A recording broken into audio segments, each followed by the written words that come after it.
Oh shit! Sorry. Hey, we're back. Hey guys, how you doing? This is an episode of Signature Maneuver. We're back. We took a little bit of a little chill time. Well, we're back. That's the good part. What episode are we on? We're on episode 23. This is episode 23. My name is Jose Guevara. I love wrestling. I'm here with one of my confidants, Brian, who likes wrestling. What's up? What's a confidant? Confidant? It's like a professional friend, I think. Like, we're friends, but we have, like, some ties that you can help me out in a professional way. So we're not, You're not friends? it's basically like seeing your work friends. Well, the podcast is a job. Come on, man. You know how much money we make from this? It's a job. I mean, we make $5,000 an episode. It kind of is a job. Oh, Dude, yeah. don't put up the business. By the way, the Dollar Shave Club. Anyway. Also with me is the man of many casts, the man of many pods, Mr. Roman Vargas. Why the fuck are you putting on my What watch? up? Because you're not wearing it, bro. Because it's broken. Look at it. Maybe it's time.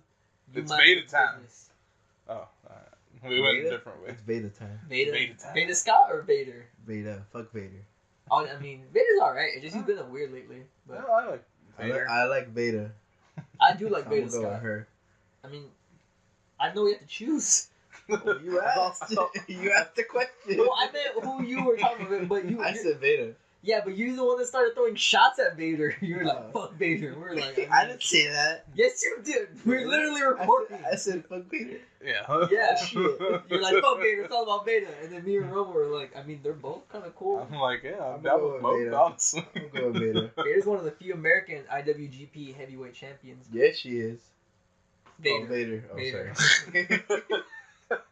Alright, so we're back and we're talking about wrestling because that's what we do and that's what we watch. Raw is 3 hours long. We'll maybe have 15 minutes worth of material about it. Maybe.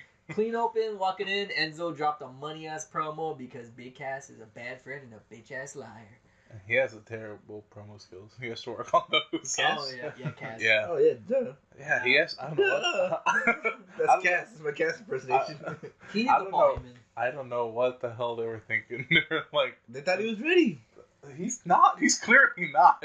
He can't talk. Bro. Enzo is always the mouthpiece. What's fucked up is in Enzo, and Enzo really cut a great promo. Mhm. It was very real and talking about that he's where the money's at. Yeah. Even though he keeps losing and losing, he's where the money is at, and it's true because he makes a statement in his promo. Like you said, when you start getting those checks for the royalties from the merch sales, Yeah. and you ain't getting any anymore, and it's like that's Oh. really true. Yeah. Oh, man, that's not cool. And so, That's real. That's. I mean, he always did that, though, right? He always, Yeah. pointed out the real Yeah. flaws. Yeah. Well, He'd always point out like something really fucked up about it, and then just like that. Roll But, off that. but yeah, just roll off. Just. he Keep told it- Devon he's gonna put his lazy eye back to work. I'm just saying that your face is so ugly when you cry, tears fall behind your head. How you doing? But yeah, a great promo. And then Cass was like, "Do you have anything to say about it?" Soft. That's what he is. I'm where the money's at. Why don't I have my own T-shirt?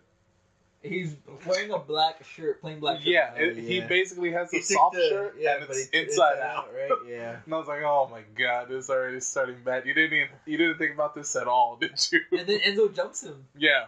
out of nowhere like a spider monkey, just and then he's just like swinging on him. So they're gonna have a match at Great Balls of Fire, They are. which is this weekend, this Sunday. Oh, this was the go home. This was the go home. Garbage ass go home. They're always garbage. Honestly, every time they have a go home, I've never I shouldn't even watch go homes because they don't mean anything. They have been cursed recently. Yeah, they've been Poor super go-homes. terrible. But you know what wasn't terrible? Fucking Titus Brand. Titus Brand is not terrible. Titus Brand is fucking so over with my ass. Was that a real shirt you showed me? No, that was a bootleg. Because if it was a real shirt, I would have been like, I'm buying it I'm sure right now. I'll find the link if someone prints it and I'll send it your way. Yeah, because it's fucking. It's just a take on the Balor Club Worldwide, Yeah, with the bullets. shirt. Yeah. but it's Titus Brand Worldwide, and I fucking love it. And now he has fucking Apollo Crews, which had a pretty good match with Beef. Yeah. they had a good Surprisingly, Beef is pretty good because he's had multiple matches with people Yeah. that are actually good. So that's showing me something. match. Yeah. Like the Kalisto match, the dumpster match, as gimmicky as that was good. It was a good match. For those people that don't know, he's talking about Braun Strowman. Yeah. Oh, no yeah. shit. Call him Beef. That's because of another podcast. But You're not listening to that one. So Mr. Braun Strowman. Yeah, Braun Strowman. That's so hard. It's so hard to shake off. Braun Strowman is just really good. How about we have our own nickname for him? Let's come up with one so that way it's not hard. Because Braun Strowman is kind of weird to say. Let's call him Baby. How Let's about call that? him Brawny Strongman. Let's call him Steakums. Brownie. Brawny, like Braun, Brownie. like Braun. I just wanna call him- picker upper. I want to call him Baby because I saw picker upper. I want to call him Baby because I saw Baby Driver, and also it'd be funny. I'm putting Steakums in that. Steakums. Steakums. Steakums. It's called beef tips. Is that like? Steakums are like the Dairy Queen. Those These are steak real fingers? things? These are yeah, real the steak things? fingers. Oh, I hate steak fingers. I hate it as a kid. Do 'cause I you always thought do they you were- hate Braun Strowman? No, I don't. Yeah, I mean, I haven't seen his latest stuff, so yeah. I don't, and I like fucking Steakums. I mean, You I like just like. Steakums? Yeah, I actually do. When I think of them, I think of meat Dunkaroos. Yeah, I mean that's what they. I- Okay, let's be honest. It's not good food, but you know what? Every once in a while, I'm like, hell yeah, and go for some Steakums. Nah. I've Anyway, never had that in my life. You've never had that feeling that you want to eat shitty. I like. Yes, but not that. I like when he was fucking up Roman Reigns.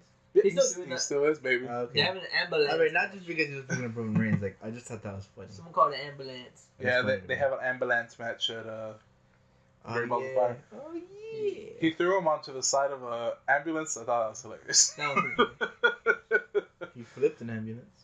He also did that. Oh, so there's this one spot in the match. You know how Apollo does that standing moonsault? Mm-hmm. Well, Yeah. while he did the standing moonsault, Beef picked his legs up and he like shoved them away with his feet mid flip. Crazy Oh, spot. Oh shit. Yeah, Yeah. it was really cool. Yeah, like it was timed perfectly, just right. Those dudes, had they not known what they're doing, Apollo totally could have broken his neck. Yeah. It was a real cool spot. You should watch That that. sounds match. dangerous. Oh yeah, man. I'll see what's on the hood cut. Yeah, Yeah. I felt like it made it. I'm proud. It's Braun that asked to make the He has hook. money, but fucking Titus has just been so great. He's, Titus has a mouthpiece I never thought would be good, and it turns out he's fucking pretty good. He's pretty badass at it. so he coined Tozawa the power of Tozawa. Yeah, that was great. And then what did he coin for Apollo? Oh my god, it was. Oh god, I wish I wrote it down. I told myself, don't write it down. You're totally gonna memorize it. It's so good, but I did not. It pays to be Cruz. It pays to be Cruz. That's not it. But was it? Oh my god, Apollo. Look it up. Aaron. Look Okay, it I'll. up. Go ahead and look it up. I'm looking it But up. other than that, the only other shining spot was. Slater. Oh yeah, well there's two shining spots then. Slater hasn't had an actual shot at the Intercontinental title. He lost, but The Miz won in heel. Fashion, yeah. It wasn't And- a clean win. Yeah, it was not a clean win, which means Slater still has a shot. See, it's. You know how, like, they'll drop the name, like, the first or last name of somebody Yeah. to get them over? Mhm. And then sometimes we think, like, oh, why'd you do that? We like that part. It's weird how Slater, he has a good look right now. His hair's looking good. Mhm. He's looking pretty cut. He comes out with the glasses. The dude can work the mic. He has great mic skills. He's Yeah. hilarious. Mhm. But if they wanted to be serious, like, just drop the he's just Slater. Yeah. And he just came out. Basically, if you Finn Balor him, give him that, like, that fucking the leather jacket look, maybe Mhm. leather vest, looking around all hard as shit. Mhm. I think he could do it. He could, but I think He does great. I think the appeal for him is that he's a little more. Oh no, I know that. Yeah, but yeah, yeah. I'm saying they should do this instead because it's just better. Because Maybe, he I can mean- do it. They could probably do it. They have to break up Slater and Rhino though. Oh, I mean, yes, because one of the funniest things is his music says, "I'm just one man," and then Yeah. him and Rhino come out. Rhino's like. Hey guys, crackers and cheese whiz. Well, Rhino's running for mayor, I believe. So, no. He's not anymore. He's running for councilman. That didn't work out. But Mr. Glenn Jacobs, Kane, is running for mayor, and so is Booker T. Booker T is going to run for mayor. Really? Yeah. So if you see less of them, well, Booker T and what? Dallas? Or I thought Houston. I believe. Houston? Yeah. Huh. So that's why you haven't seen much They of do Kane. spinny roonies. I mean, what's his name? Superstar Billy Graham. Yeah. He became a mayor. I mean, so did shit. Jesse Ventura. Jesse Ventura. Yeah. So he was.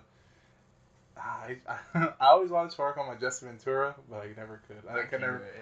Yeah. It's a little. It's weird. He's kind of sound like the Mountie. Yeah. Hey, how's it going there, eh? Sorry, he just kind of sound like the Mountie. But yeah, Slater. I think he still has a shot. Yes, but I hope so. I hope that this Great Balls of Fire, Miz and Ambrose is the end of it, because It's run its course. it's been shit. It's run its course. It got old. It should have ended after Miz won the belt. I think Ambrose doesn't need to be repackaged, but I think he needs some adjusting. He doesn't. There's just something about him that's... So, actually, funny enough, I was watching that Seth Rollins doc, and when I was watching their Shield stuff, Ambrose appeal made sense to me again. Yeah. Because he's that dead serious, hair slicked back, you don't give a fuck how big you are, we're gonna fight. He had that appeal to him. And then they disbanded and he was the Lunatic Fringe, but for some reason, that gave him the comedy angle. Yeah. He's more doofy than he is. Yeah. Like, when his music starts, I never like, oh, someone's gonna fight. I'm just like, okay, well, what's on my phone? Kind of. Yeah, I can get that. And Miz kind of pointed that out in his promo before the match. Yeah. He was saying that, like, you get the wacky, lunatic fringe Dean Ambrose, like, really poking shots at him, like, you suck right now, basically. His stuff sucks. So, yeah, that guy has to he has to team up with somebody. I think he's... He needs a tag? I think he needs a tag. Who'd you tag him with? Would you tag him with Slater? No. Who'd Fuck, you tag him fuck no. with? Let's not talk to Slater right now. He's honestly, Cruz can't lose. Cruz can't lose. Cruz can't lose. God damn. Cruz can't lose in the power of Tozawa. No, honestly, Thanks, Brian. we know what's gonna happen. Fucking. That's what we do. Talking about Raw still? Yeah, we're talking about Ambrose and basically what's wrong with him. Hey, we are gonna get 15 minutes out of this. No, I would actually team up with Matt Hardy. Break up Jeff and Matt, because they always love Jeff more at that fucking place than they But did they're Matt. gonna push Matt for singles, because the broken thing's gonna happen. Is it though? He said it. When? He said that he didn't say a timing, but he said it's gonna happen. He said it in an interview with Graves on the network, saying that he can't go into detail because of legal reasons, but it's happening. Like, and this isn't me. This is like quote. Yeah. He said it's gonna happen. So he's basically like there's gonna be probably in the fallout of him and Jeff. Him and Jeff may have a feud, maybe, for their Maybe. fallout. Yeah. And he gets broken, and because, I mean, it's just like him and Sheamus and Cesaro and the parties. What kind of match they're having? 2 out of 3 or? No, they're having. They've had every kind of fucking match. Fuck if I know. Last man's 30-minute Iron Man match. 30-minute Iron Man match, which, it's fine. I'm just kind of not in the mood to see these dudes go against each other. Hey. They're both fine. They don't set the bar. They are the bar. I like that. Cesaro and Sheamus, it's stupid how much it works. It works, and I'm fine with that. I just, again, the same thing with The Miz and Ambrose. The Sheamus and Hardy Boys has it's just ran its course. Yeah, it has to be done. But as for Ambrose, if we're tagging him with somebody, I want. I mean, what if he joined Titus World Live? Oh god, that'd be hilarious. I mean, he joined the fucking big baller brand. Might as well. Yeah. Oh god, that was a fucking terrible segment. We'll talk about that later. Keen? Yeah. Yeah, during that shit segment, he came out. He's wearing the big baller brand. I know he came out. I didn't know he had a brand shirt. Yeah, he was wearing one. Yeah, They really wanted to pop that. It's even a bad shirt, so you didn't have to look at it. But the last good point of Raw was Samoa Joe and Lesnar. Kind of they had to do a satellite interview. You don't like the Cesaro and Finn match? It was fine. It was fine. It was fine. That's the thing. It's just It was just another match. That match should have been more of a big deal. It should have been, but it wasn't. That's the thing. You're right. Point taken. Because, like, you look at that match and it's like two great workers.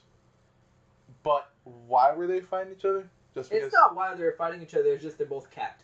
The match itself was capped. It was the epitome of Shinsuke and fucking Dolph. Oof. It was just a lackluster match. Yeah.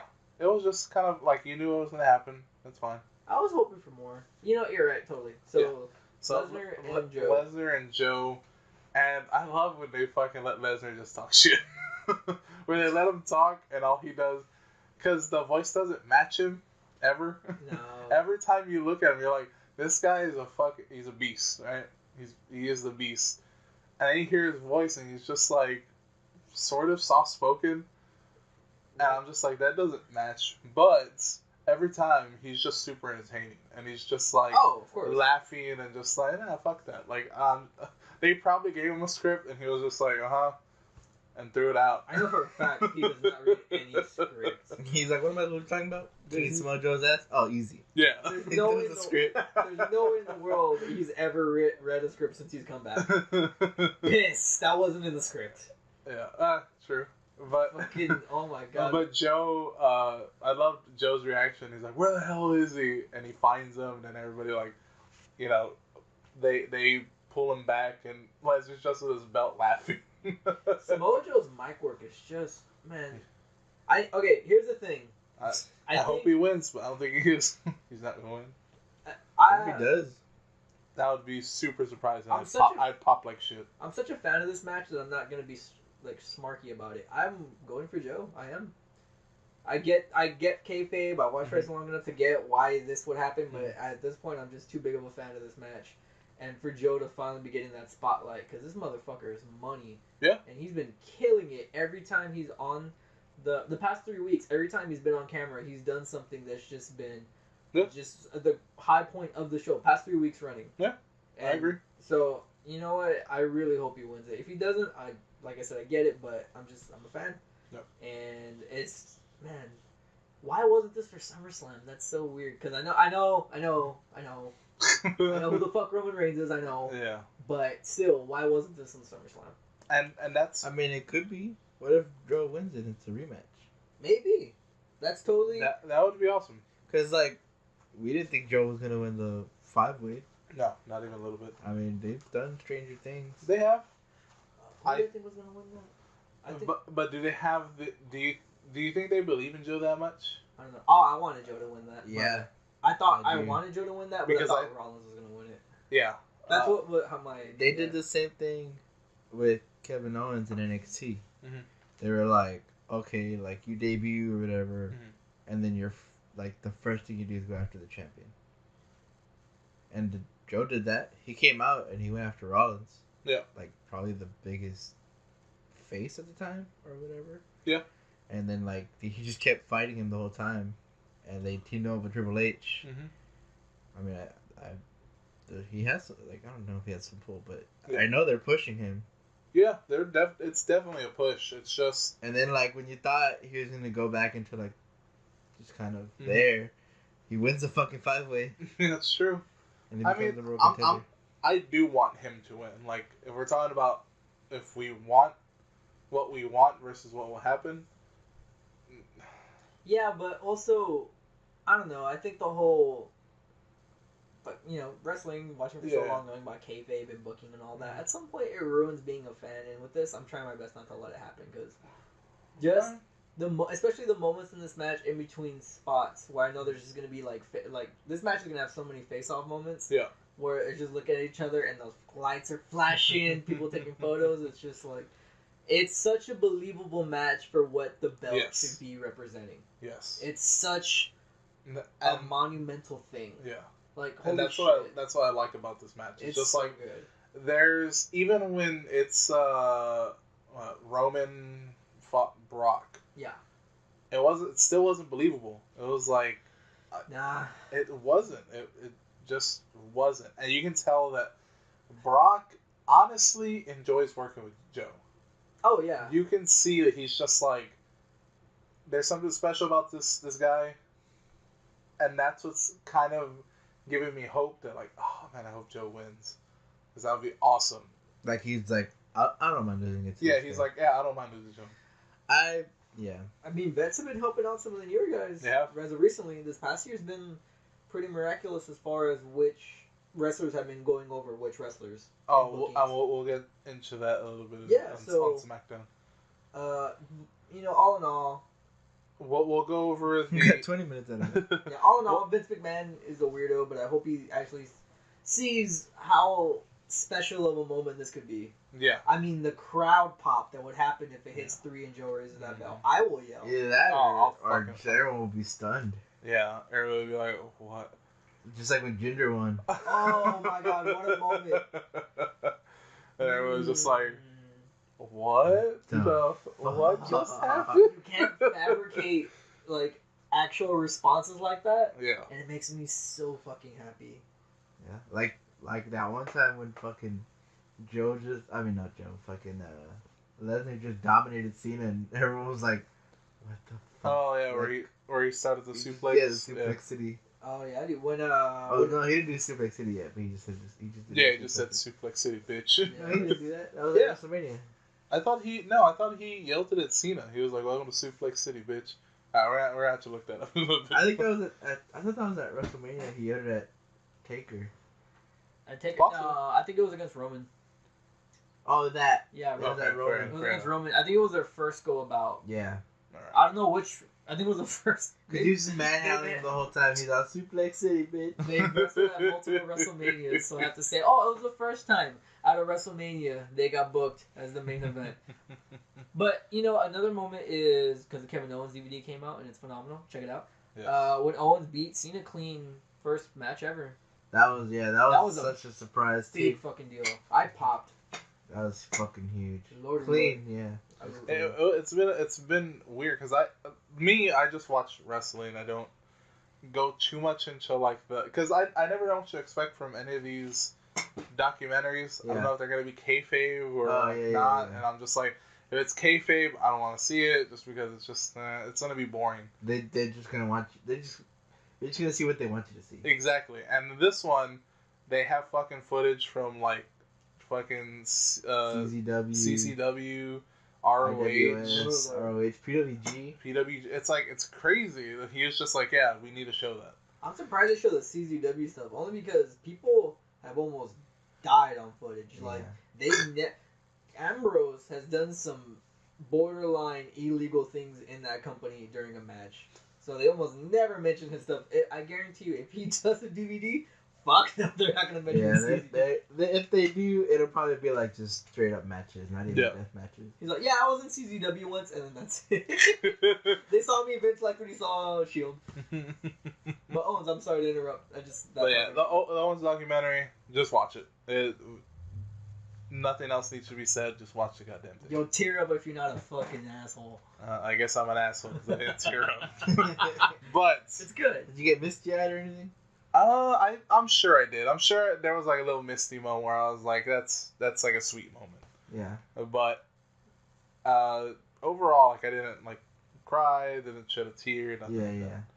that. But the other thing I was gonna mention is like lately they've been like that. Yeah. Like the WWE documentary, it's like always been like that too. Like, I don't know if it's just gonna be like whatever they want you to see, but they've been like showing like, or like they've been kind of like breaking kayfabe and shit. Yeah, I heard the Seth Rollins one was actually pretty good. That was The good Seth too, Rollins yeah. is pretty good, man. I heard that one was pretty good, and I wanted to see that Balor one that was just on the network. Oh, the 24? Oh, that one was good too. That was real good. I haven't seen it. I so like that a lot. I'll see if I can catch Man, that. funny enough too, I shed a tear when Becky's talking about Finn, Oh really? because without him, she wouldn't have a career. He opened up the first wrestling school in Ireland, Mhm. so she had a place to train. Yeah. And had he not done that, she would have never been where she is now. Really? Yeah. Cool. I love how his real name is Fergal, and everyone calls him like Fergie and Fergalicious, and when they refer to him, I'm just like, man, I want to be friends with him just so I can add on to the nicknames for Mr. Fergal. All right, it's enough. So SmackDown? SmackDown was a fantastic show. And SmackDown is I don't They- watch they- it. they So would- good. I wish I saw it. Like I was gonna watch it today and I completely fucking forgot. That's fine. Let's not talk about it. I want to spoil it. I loved every segment for SmackDown. Yeah. Watch it right now. All of it was good. It's stupid how I watched the whole thing and it was all good. Like Okay. One thing I have to ask you on because I don't know if I get this. so no, we're not chronologically in this. You're just gonna jump into it. Oh, sure. Go chronologically. Okay, so if you have it chronologically. I do right here. Just Look because at it it's so real much. quick. Now, let's do it, baby. All right, opening. Mr. Money is back. Mr. sold the most T-shirts ever. 16-time world champion John Cena. John Cena. John Cena. John Cena's back, and he cut. Cena best on the mic. I'm gonna go ahead and give him the like as far as to have that momentum and then know what to do with it and then know when to bring it down and know how to encapsulate an attention. Mhm. Him cutting that promo, I was like, I'm glad you're back, man. This is really some good stuff.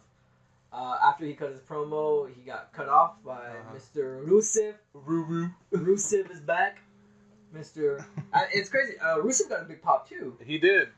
It's every time. Every time somebody comes back from like an injury or something, you know there's going to be a big pop. But Actually. Most of the time. Me and Brian were actually talking about that last week about returns from injuries. Because it's happened before. People come back from injury, it doesn't work out, and the career dies. That's why dudes are scared as shit when they come back. Like Edge, when he came back from his injury, they just did the draft. He just came back from one of his worst injuries. I forgot which one it was because that dude's been fucked up a lot. I think it was his neck. He's always had recurring neck problems. And he came back, and it was for the short week that he had Rob Zombie as his entrance music, but he still had the You Think You Know Me. And he comes out, and I'll show it to you after the... Yeah, because I'm getting confused. Like, I'm trying to remember. And he came back. It was like early 2000s, man. And he came out, and... They're like on Spike. Yeah. And the crowd goes nuts, and you can tell that he wasn't... I've seen the video where he says he didn't know it was going to happen, but you can see his relief when the crowd went nuts, because immediately he's going fucking nuts and feeling it. And then he gets in the crowd, spears the shit out of Bischoff, and you can just see him feel it, like, oh my god, thank you. Like, that's cool. Because it really is a pinnacle of, like, do I matter? Yeah. It does. But Ruru always matters, baby. Rusev has been good. He was coming down from a thing, but then Handsome Rusev was supposed to be great. Had they made him face Handsome Rusev, and he was like a with like a camera and like a floral shirt, I guarantee that would have been one of the most over things ever. I don't know. I don't care how it like his character really. I just like Brian, stop. Be a part of the podcast. What? I want to watch the show. Then it's not we're talking about it, but it shouldn't dull your excitement. I mean, you spoiled Rusev come back. But yeah, I'm glad Rusev's back and looking good. Rusev's back. He had his flag going for Bulgaria, and of course, it's 4th of July. You get 10 people together in this fucking country, and if you say USA, they start yelling it. Yeah. Yeah, which I was so stoked that he was back, and him and Cena are probably gonna have a flag on the pole match. Yeah, they're gonna have a flag versus flag match or some bullshit. It's probably gonna be flag on the pole. Yeah. Stupid ass gimmick. Man. So whoever gets their flag first wins. Thanks a lot, Daniel Bryan. Then what? Daniel Bryan books the matches, bro. Oh, okay. Now, Cena makes his own matches. Okay, ask AJ Styles. Who do you think you are, John Cena? Speaking of AJ Styles, yeah. The next segment was they've been booking Chad Gable. I saw that he had a match with AJ, right? Yeah. Just like by himself? Yeah, so what happened was they did Kevin Owens brought back the US Open Challenge, and Gable took up on it. Oh, okay. And they had a great match, but Gable lost, but it was a great match. That was last week? Last week, yes. Okay. Now this week, they had a battle royal that night to see who would win to be the #1 contender for the US title. There was one spot left, and in order to fill it, it was Gable versus Styles. Winner gets the spot. That match was fucking amazing. I was not ready to be that blown away by that match. Chad Gable is fucking money. He is. And yeah, he's a wrestling part of that tag team. Yes. And actually, he's the whole part of it. Like he has a character too. Yeah. He has a good personality. I'm kind of hoping for the breakup. Oh, I think it's technically happened because his tights were different. If they break up, Justin Jordan's going back to NXT.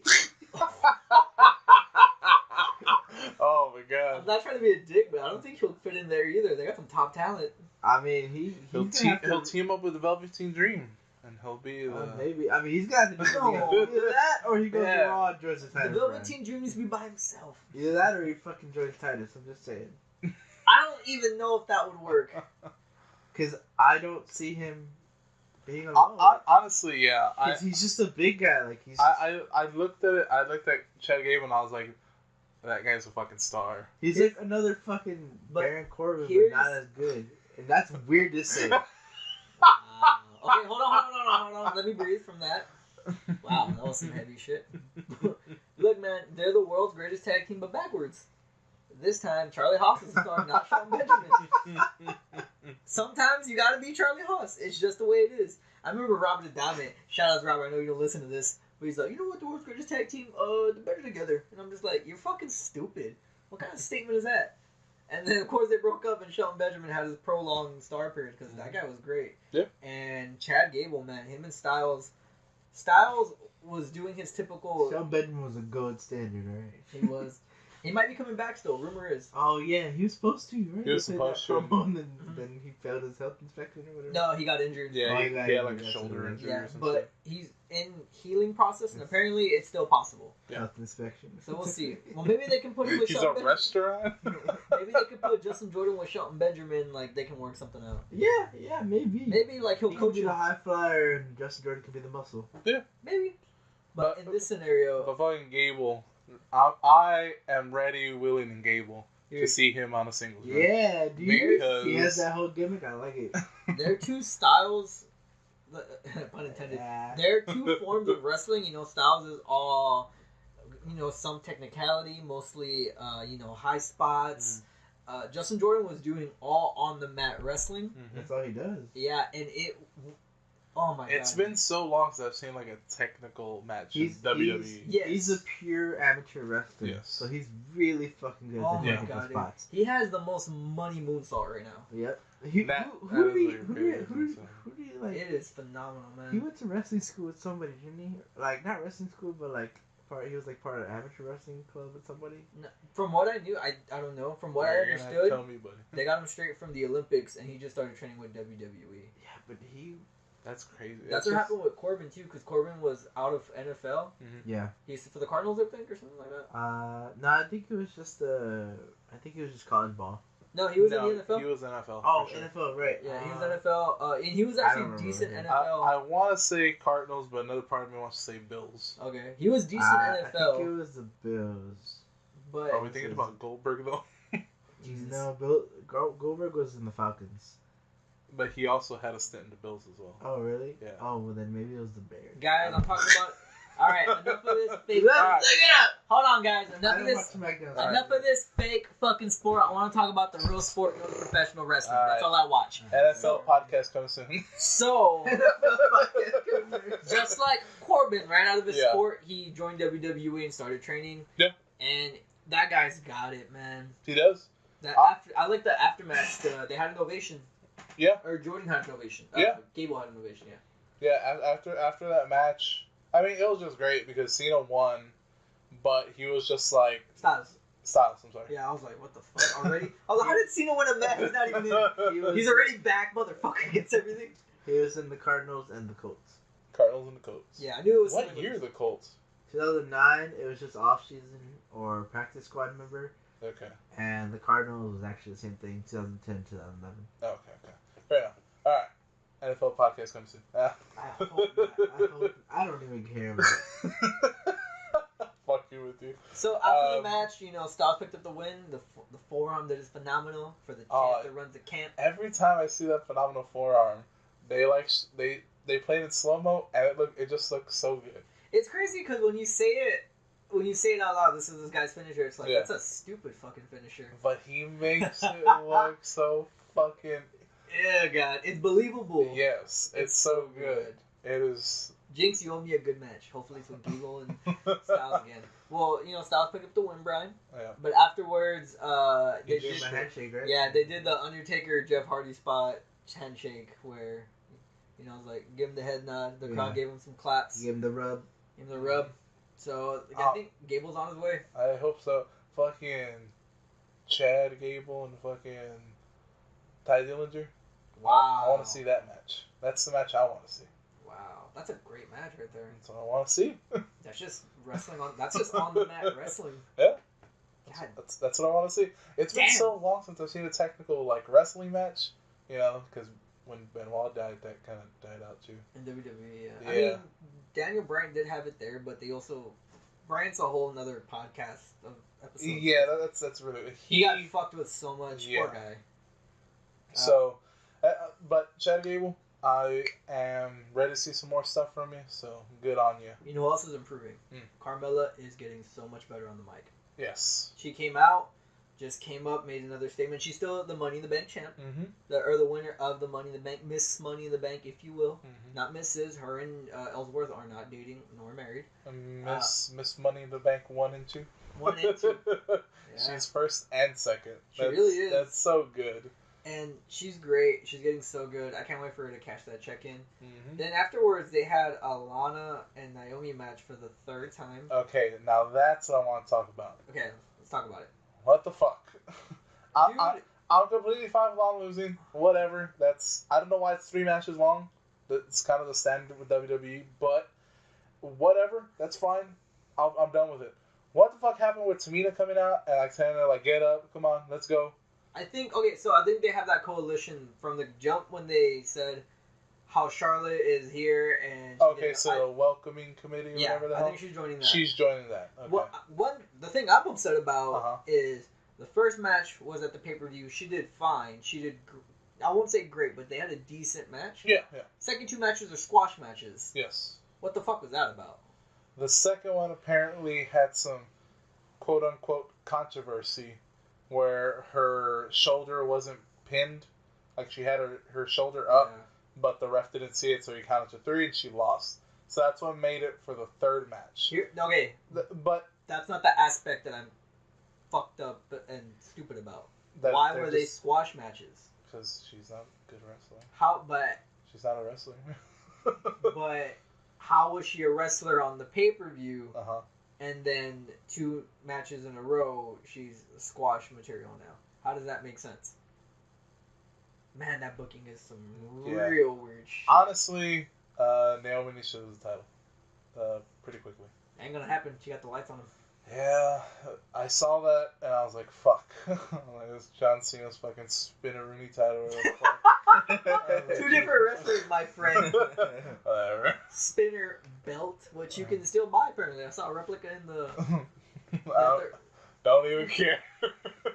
But yeah, once I saw the lights, she's gonna be around for a while. I know, but well, maybe it's just the booking, but I'm just like, man, you got to get her somebody that's gonna be on their toes, that can actually compete with her. Why they haven't booked her and Charlotte again since? Yeah, I don't know what the fuck's going on there. Or her and Becky, or her and why hasn't Becky gotten fucking any love? Because Becky is the Sami Zayn of the women's division. Oh, don't say that. She is. She's the best. The belt. She's the best worker. Sammy had the NXT belt for a short period of time. He didn't have the men's belt. Becky never had the NXT women's belt, so it's vice versa. Dang. I didn't think I was going to know this. He's not wrong.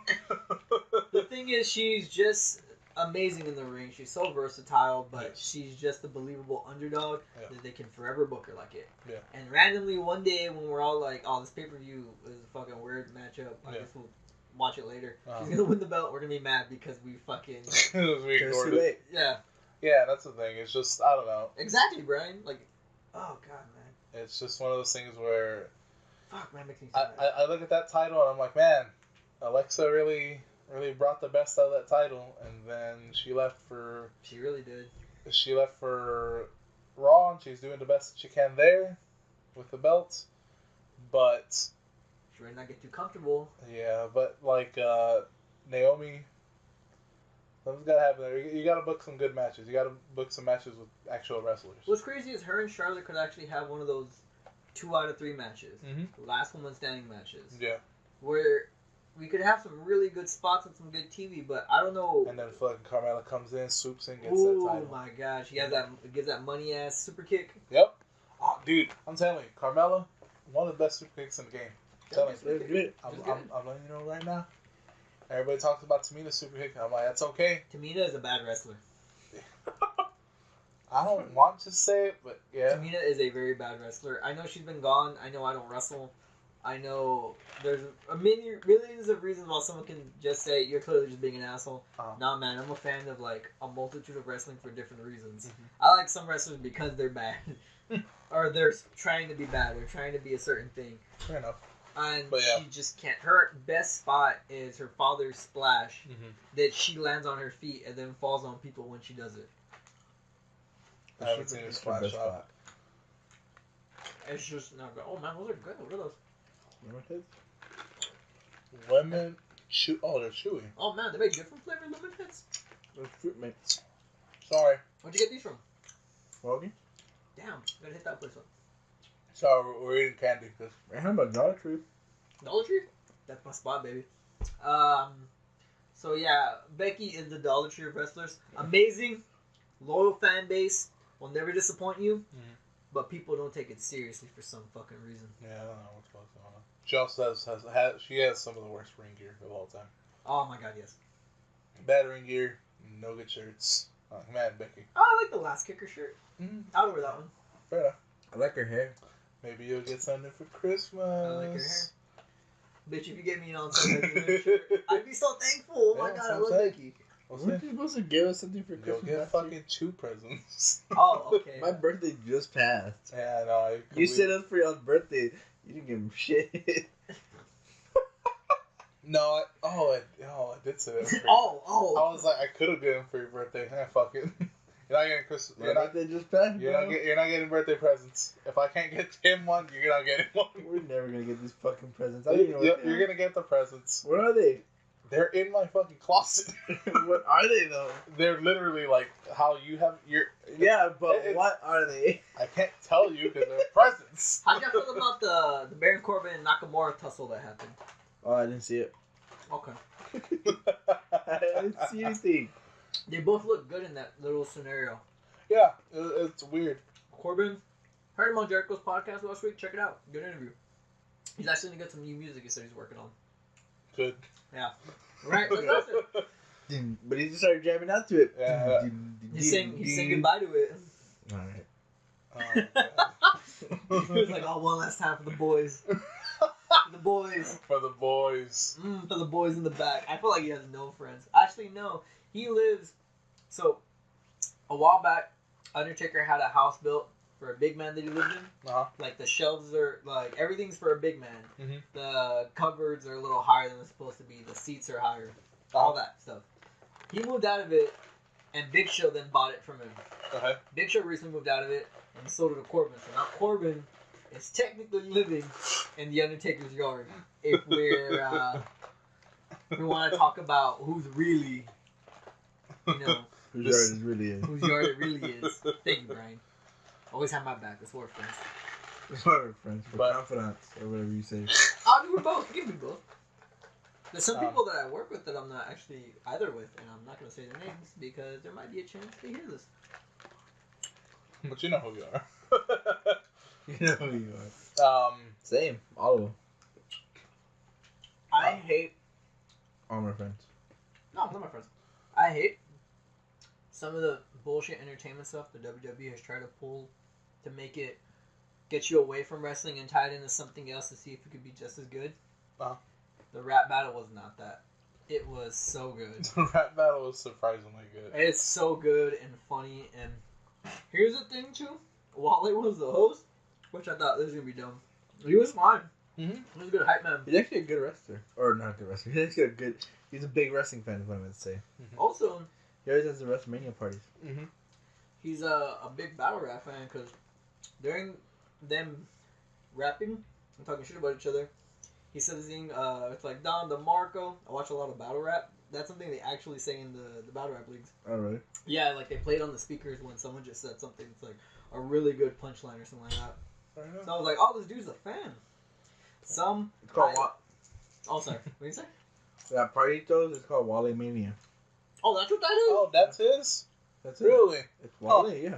Well, I thought that was there's an event and they booked him to perform. To be honest with you, No, yeah, it's him. Sweet. He does it every WrestleMania. Yeah, that's awesome. Hell yeah! All right, Wally, you got from the shit list to the You're all right. you're all right list. Why was it the shit list? I don't know. right? Let me paint you the scene. So Wally's in the ring. I saw it, but I didn't see it. Okay, let me roll it up. So he said first champions come out. Usos come out. Oh, those are a pain. I was like, They're rolling with some fucking thugs, okay?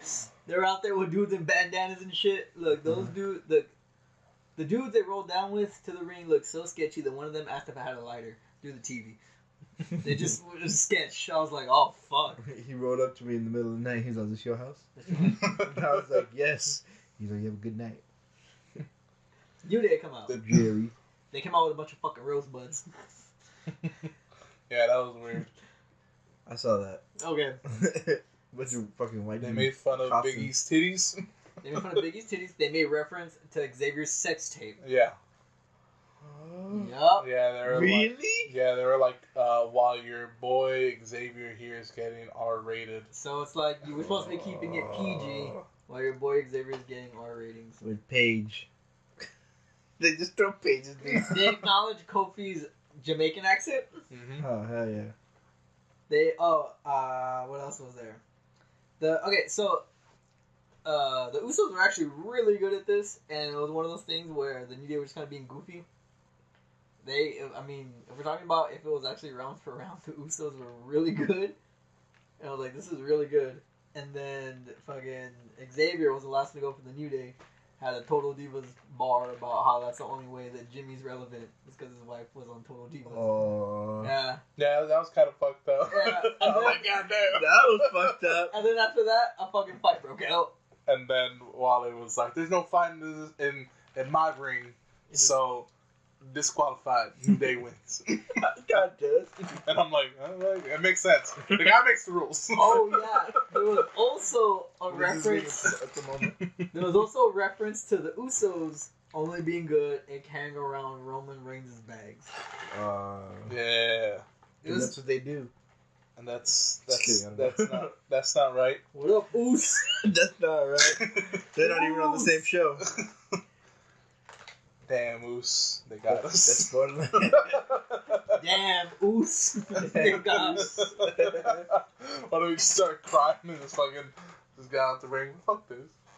But yeah, that was actually a fairly entertaining segment. It was good, I thought it was gonna be shit when I first saw it. I was like, ooh. dude. So did I. But then I thought it was gonna be shit, and then I was like, that was pretty good. And then I looked at Twitter, and it was blowing up. And I was like, what the fuck? Yeah. People loved it. What else? Aiden English sang, and then Randy Orton interrupted, and then Aiden English was like, "Not no more, you motherfucker." So then he swung on him, and then they had a match. Did he win? I don't remember. Jinder came out, and then I'm gonna be real with you. I don't remember either. look, I'm gonna assume he did not win. I like Aiden English. He has a good look. I think he has a good gimmick. Anything with Randy, I fast forward. It's just kind of a rule of thumb. Yeah. So as people listening to this is like, what? How can you do a wrestling podcast and fast forward from wrestling? Because Randy Orton is fucking dog shit, and he hasn't been good in a long time. But then my boy Jinder comes out, cut a great promo on the 4th of July. Oh man, that sounds so fucking good. His theme music's good. Okay.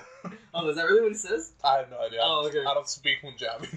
I just know that one part was like Punjabi. Yeah. Yeah. Yeah, I don't recognize. I don't know what you said, but that's that. I recognize that one word. That's a good line. He comes out, he can't cut a promo about how it's 4th of July, and stupid Americans just judge him because of the color of his skin. And then Randy was like, people don't judge you because your skin, they judge you because you're a jackass. Biggest fucking pop ever. What a line. What a line. Yeah. There's some people that might... You might as well have caught him suffering succotash. Oh, Lord, let's not go back to that. No, but I fucking hate wrestling sometimes. how do you feel about fucking the Punjabi prison match? I think... I mean, the one with... I think it's dangerous. I think with Batista... Fuck you, right? The one with Batista and Great Khali some of the funniest fucking wrestling I've ever seen in my life. It wasn't supposed to be that way. No, it wasn't. And the ending of it specifically, because Kali's big ass climbing the prison was so funny. Yeah, man, you have to watch it just to see those. Just to see him climbing the thing is funny. But also, I think it has a lot of potential, especially for those two characters. It's not going to be the highlight of the night for Battlegrounds. Do you like to think about Kali climbing the fucking prison? No, I'll see what's again. Sorry. I'm sorry. But I think it'll be okay. It definitely isn't going to be the highlight. No, it is not. But, I don't know. I'm at least hopeful, because, like, this time you have two better wrestlers. They're athletic. Yeah. I mean, yeah, they're athletic for sure. Yeah, and the whole premise is it's like a cage inside of a cage. Yeah, you gotta climb out of 2 cages. Made out of bamboo or something like that. And there's some potential for them doing not good spots, but good athletic things, you know? Yeah. Like jumping from like a cage to a cage, like Batista did that one time, but making it look really good. And so there'll be something. Yeah. I understand that it's a Randy Orton match. Mm-hmm. They're not great. Mm-hmm. But hopefully there's some entertaining things that'll come out of it. That's what I'm hoping for. But what else? What else? What else? What else? Well, Ty Dillinger showed his face on camera. That's right.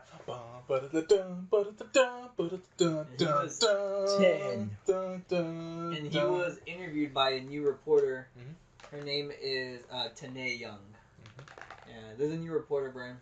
Tanae Young. Her name is Tanae Young. Yeah, it's weird. It's really. It's really not weird. Renee Young. No, it's Tanae Young. Yeah, because they show Renee Young right afterwards. Yeah, and she says thanks to Tanae Young. Yeah. That's stupid.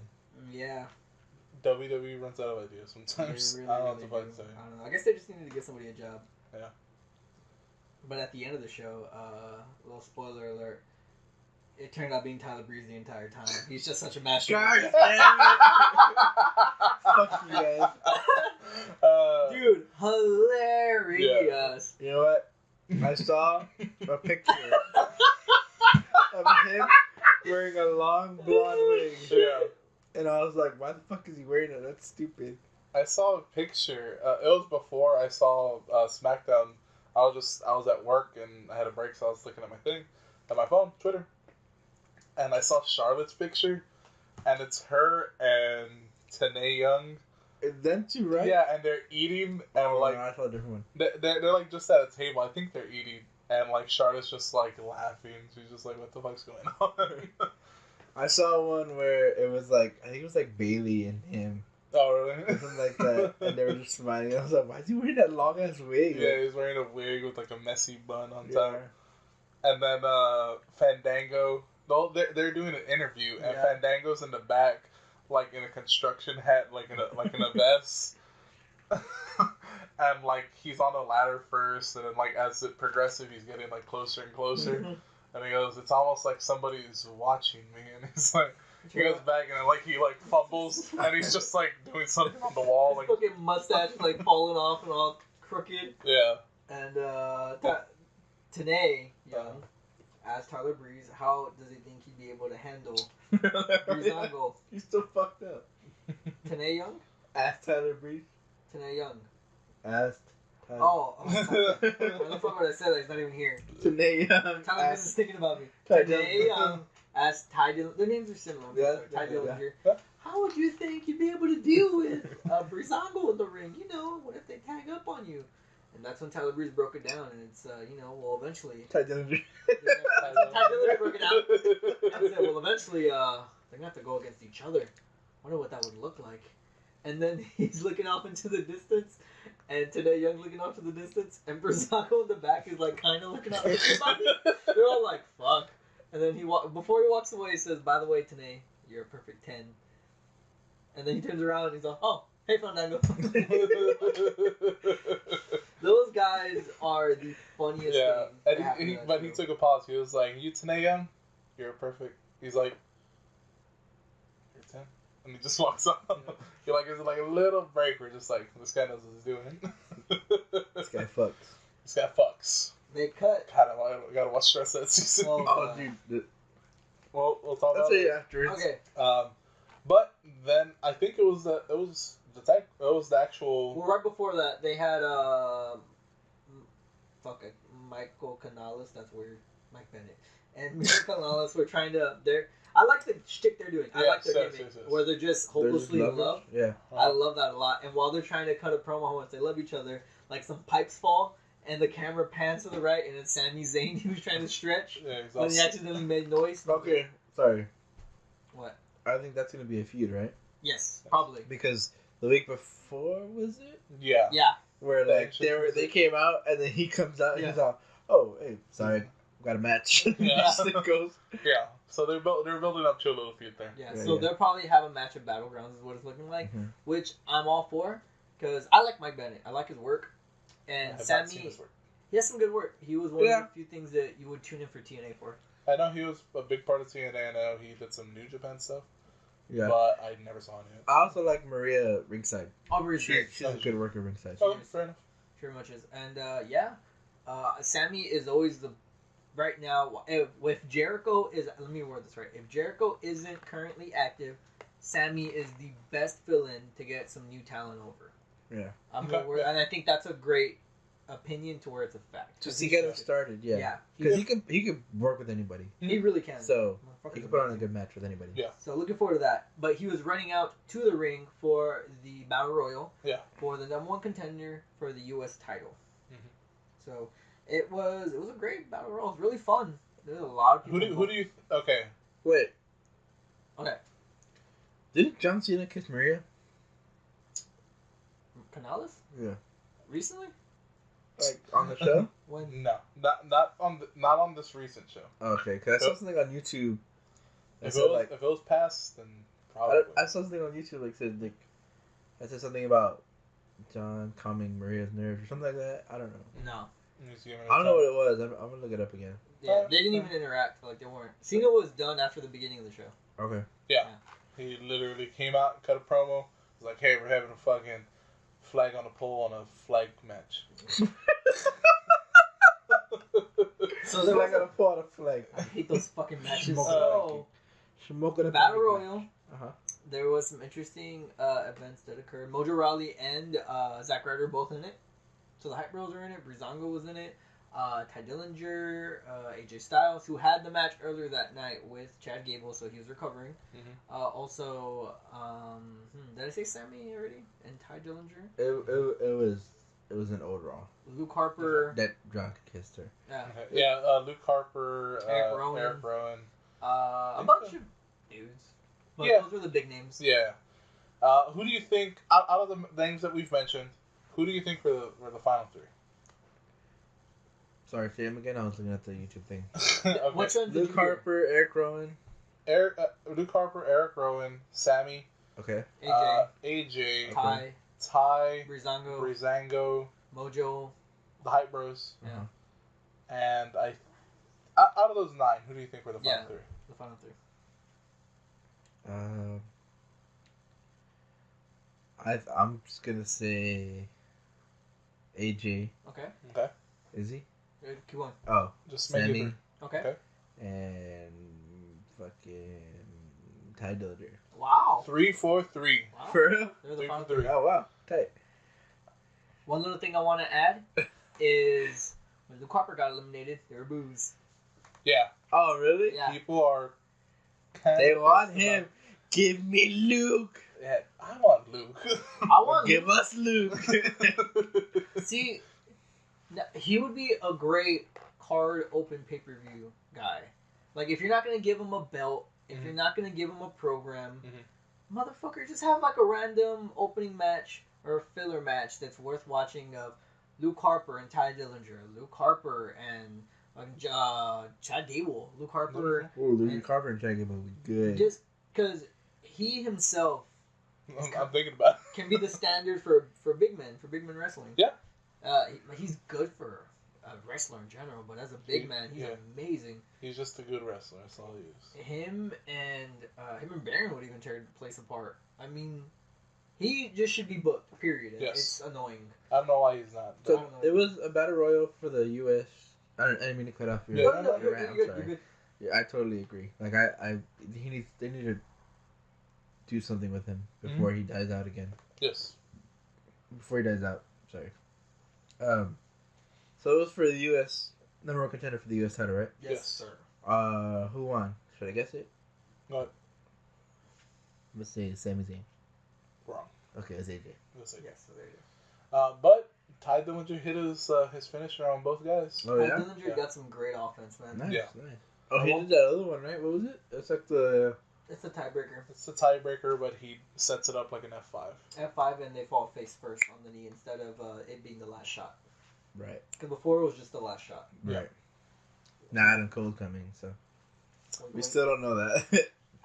Motherfuckers, how many people have between his mom giving him the NXT belt and Cody? Yeah, let's get this for Adam Cole. May he rest in peace. Watch me delete everybody. But also, Ty at one point almost eliminated both of them at the same time. Yeah. He had them both by the legs, and he was gonna. I was gonna pop so hard. I was if gonna he won. pop uncontrollably. Like, it was the middle of the night when I was watching this. Probably everybody would see what I would be like, fuck you! I would have fucking gone ape shit.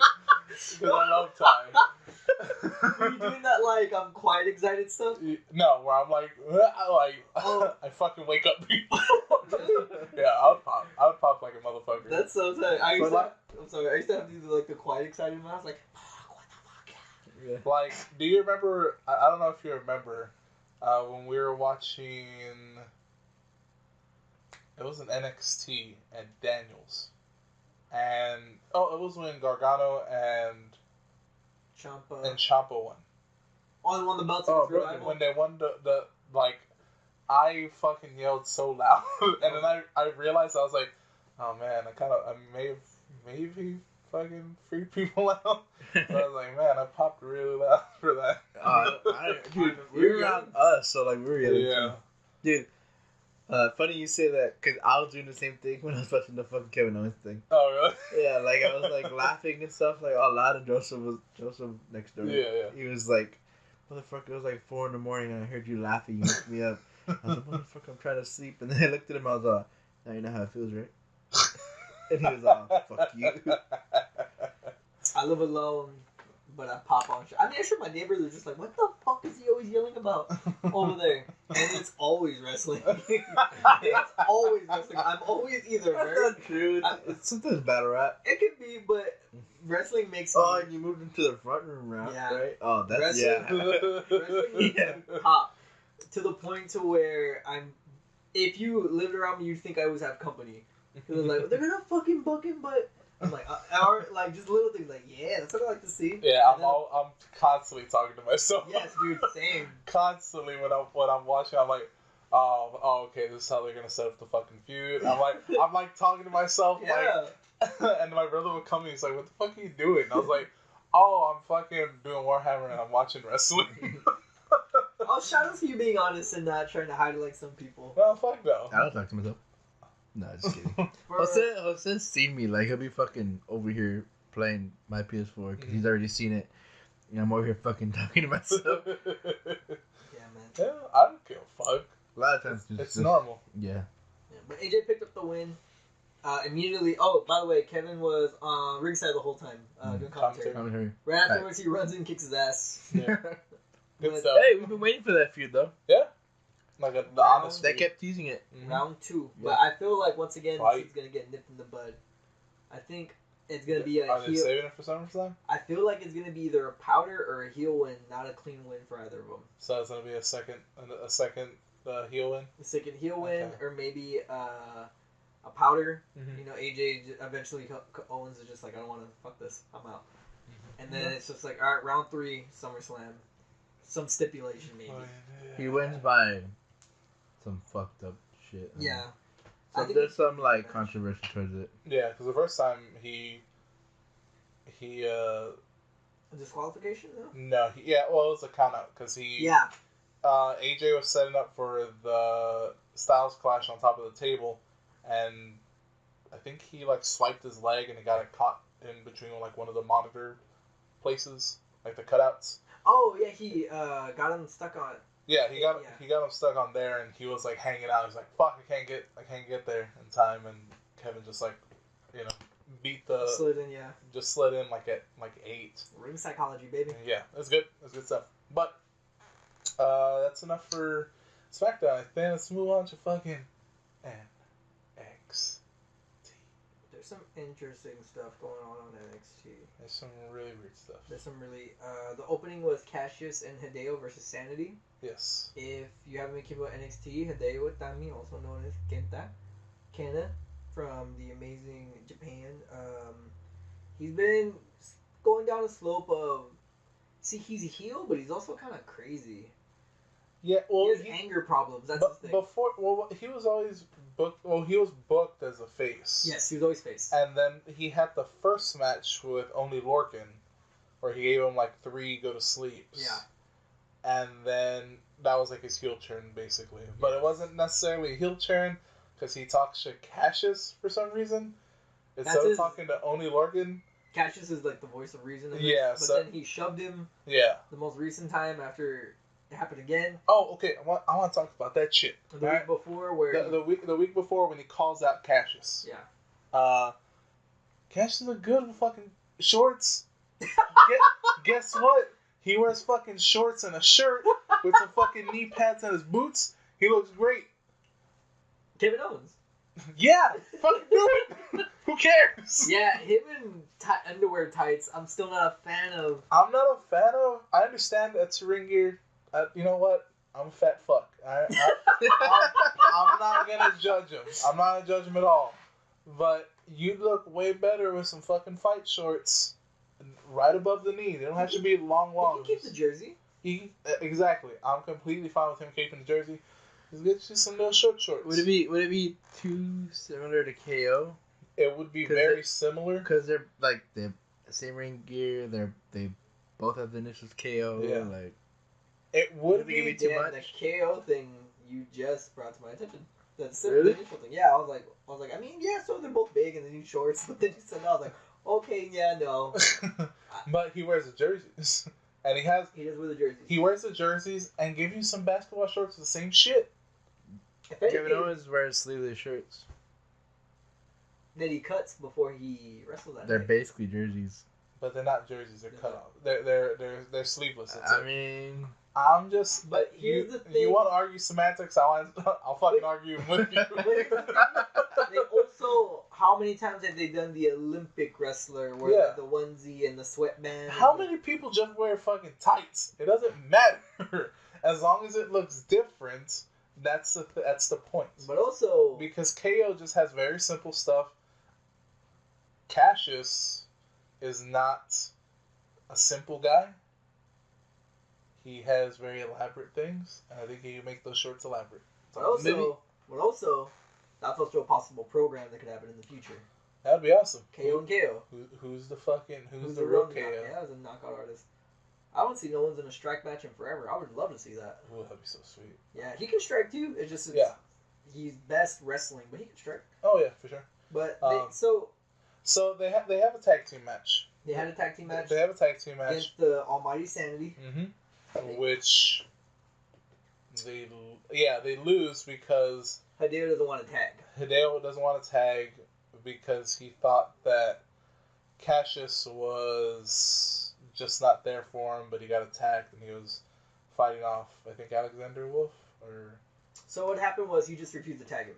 He looked at, oh no, he just wouldn't do it, and then that was after though because he tried to make a tag, but Cassius wasn't there. So I think somebody attacked him. I think it was probably Killian Dane attacked him. So he fell, and then he didn't see him there, so he was like, fuck him. And then he did so when Cassius went back up on the apron, he then refused to tag him. Yeah. But he still made eye contact and refused He still, to tag yes. So that's still him being a fucking baby and throwing tantrums. Yes, exactly. And it blew up in his face. Mm-hmm. Because, yeah, he got the go to sleep on Alexander Wolf, but while he had him on his shoulders, Wolf made a secret tag to Killian Dane. Yeah. And Killian did that murder-ass standing crossbody. It's like a low crossbody. Oh, yeah. Like, he gets him, like, in the lower sternum, stomach, I don't know, somewhere in that area. And, yeah, it's deadly, and he got that pin. Yeah. He got the pin, and then Hideo still, He blames Cassius for losing. So they're gonna have a match. They haven't announced it, but it's coming. I feel like Hideo would be great in Sanity, for being honest. I was it's weird to say that, because I was thinking, like, why doesn't he just win Sanity? It's like, funny, too, because Eric Yang hasn't been on the program recently. And he's been in his bikini, apparently. Alexander Wolf addressed it, saying that he's working on a master plan. Uh-huh. He has a plan. This is all coming back to something. Mm-hmm. And if Hideo's a part of it, I think it'd be a good pop if they had another secret member, and then one day, like, he takes it off and it's Hideo. Yeah. In the vest. Just maybe a little bit of mascara smeared so he fits in with them a little bit. Hair messed up. I think he'll have fun with makeup. Good. Or if Cien ever gets his version of Lij going on over there. Fucking, did you see that little Cien thing? Yeah. Yeah, we'll get to that. We'll get to that. Yeah. But yeah, I mean, they're still booking these dudes to do something. Yeah. Good stuff. That match is probably gonna be at Brooklyn. Saturday's my favorite faction. In all of wrestling? In all of, I'll say WWE. Okay. Well, I'm kind of thinking about it. I'm like, I like Bullet Club. I think Lij is better than Bullet Club. But I think Bullet Club's is in the oversaturated portion. Yeah, of they gotta get rid of Bad Luck Fale. I don't like him. I like Fale. I think they need to get rid of Adam Page. It's not his fault. I think he'd be better outside of Bullet Club. He'd shine more. Hangman. I think they gotta get rid of God too. And they had like one of the best matches finally with War Machine. Exactly. Finally, it took them forever to have like. Also, I like the way Tama Tonga walks. All right, we'll get into that because we're definitely. Yeah, we're totally staying. All right, NXT. Let's roll through it. Let's roll through it. We can totally roll through it. Ember is back training for Asuka. Ruby interrupts and says that get in line. So awesome, I like that. They're gonna have a match eventually. It's gonna be great. Really great. Then they had a little segment with Billie Kay and Peyton Royce. They're very mad. No one else got Billie Kay a present. Yeah. Except Peyton Royce. Mm-hmm. So they threw a fit, and during that No. Billie Kay wants cake. That's all she wants. Billie Kay just wanted cake. Yes. So during this time, because they're in the performance center when they're arguing this, and in the background, some girl's yelling at Cien, and she gets mad and she like yells at him, leaves, whatever, and then they go interview Cien, and they're saying, "Hey, who's that girl you're with?" And Cien says, "Está loca." And he just walks off. He just walks off frame. Fuck yeah. So I don't know. Apparently, that's his wife that he keeps cheating on. That's my thing. You come? You come? No? You come? No? Okay. That's my fucking homeboy, dude. They should make a shirt that says, "You come? You come?" In the back? No? Okay. No. On the back, it has him in the Escalade. I'd buy the fuck out of the chair. I miss him in the ring. Let's get him back in the ring, man. But yeah, that was interesting. Mm-hmm. So there's gonna be something from there. Yeah. What else we got? And then right after that, it's Roddy and Bobby Roode. Yeah. It's the same length of an NXT. They just kind of stretched out the segments. Yes. They lasted longer, and that match was like 25 minutes. Yeah, and the video packaging leading to it was good. Really good. Mm-hmm. Mm-hmm. I never thought I thought Roderick Strong would be the hardest person to get over as a face. Yeah. And that's just because he's a goddamn good heel. Yeah. That's because all we've seen him as is a heel, And he's been great. The storytelling is very real and very vivid. They are booking him as the next D-Bry possibly with this. I'm a real person. Mm-hmm. There's no kayfabe about me. This is my goal. Mm-hmm. I'm fighting hard for this. Mm-hmm. And then Bobby Roode is the ultimate supervillain. Oh my god, this dude is just good. He's so good.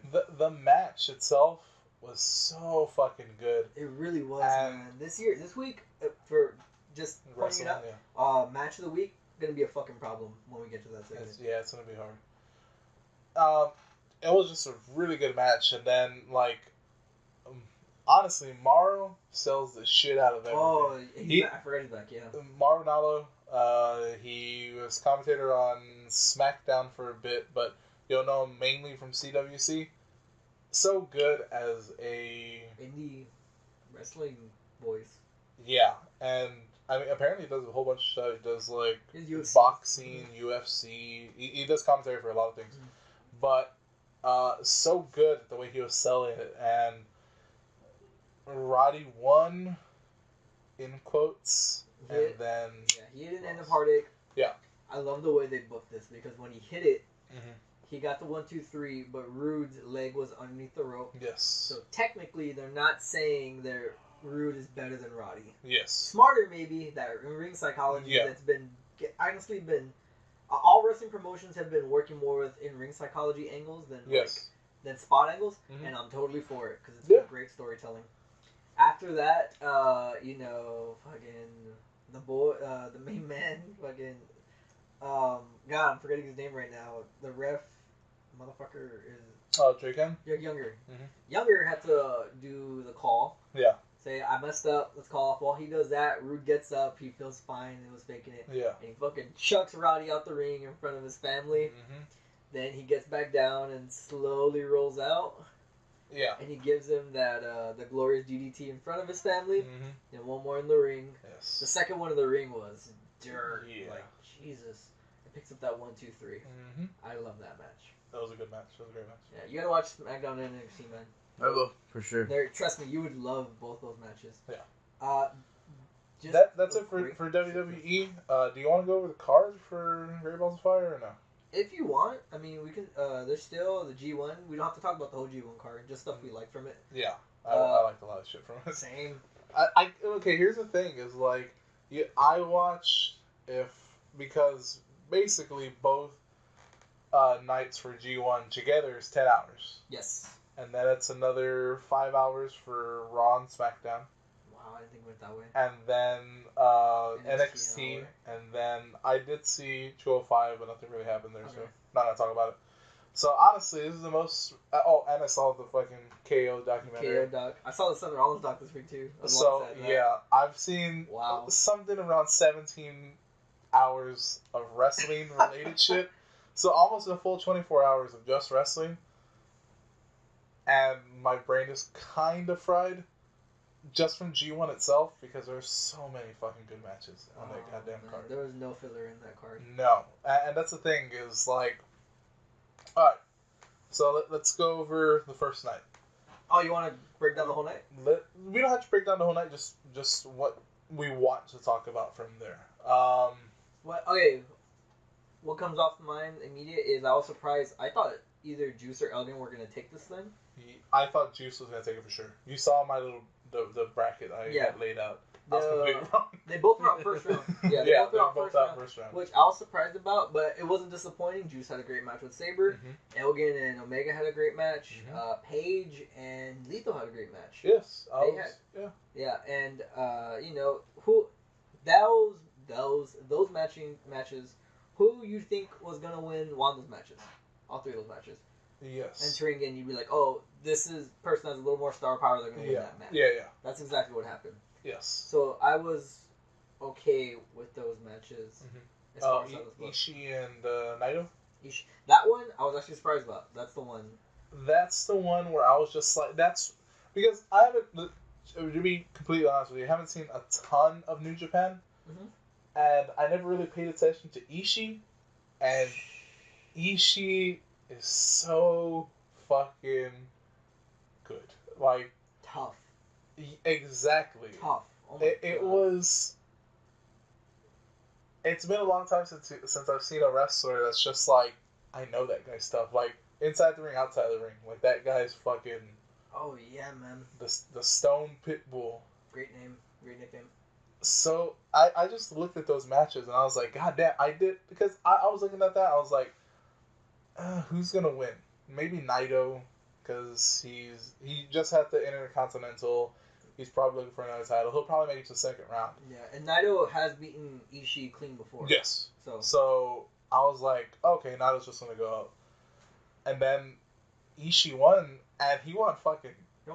He won clean, and it was great. I That was was like, a great match. fuck. Like, that's the whole thing, is like, none of these matches are bad. Like, there's some that are better than others, for sure. Oh, without a doubt, yeah. But there's not a bad match. No, and it's also subjective. What you could totally say, I vibe this dude more than this other guy, Mhm. and that's totally a valid reason to say Yeah. the match is better than the other one because on the mat, this is Mhm. some of the best wrestling from Yeah. everybody. I hated that fucking Saber won. Oh, Just because like he's they're completely starting to work me, and I realize it, and I'm like, okay, but I still hate him. You know what I mean? Because he's just such a fucking fuck. Like he's just such a fuck. He's an asshole, and you just look at him, you're like, you just say, "Fuck you, buddy." Yeah, it's funny because when he was rolling into his second round match, when he looked at the camera and he went, "Zach, you 4 belts, baby." When he did that, yeah, I was with Daniel and I was like, "Man, fuck this guy." And then Daniel was like, "What, you don't like Saber?" And I was like, "What? No, I love Saber. Just fuck this guy, man."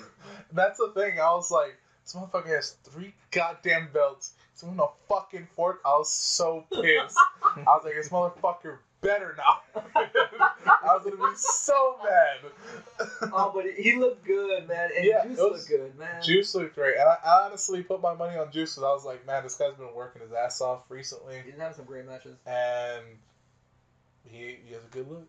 He has a good look. He has a good look. No lie. So that's why I thought, and then he lost first round, and he lost first round.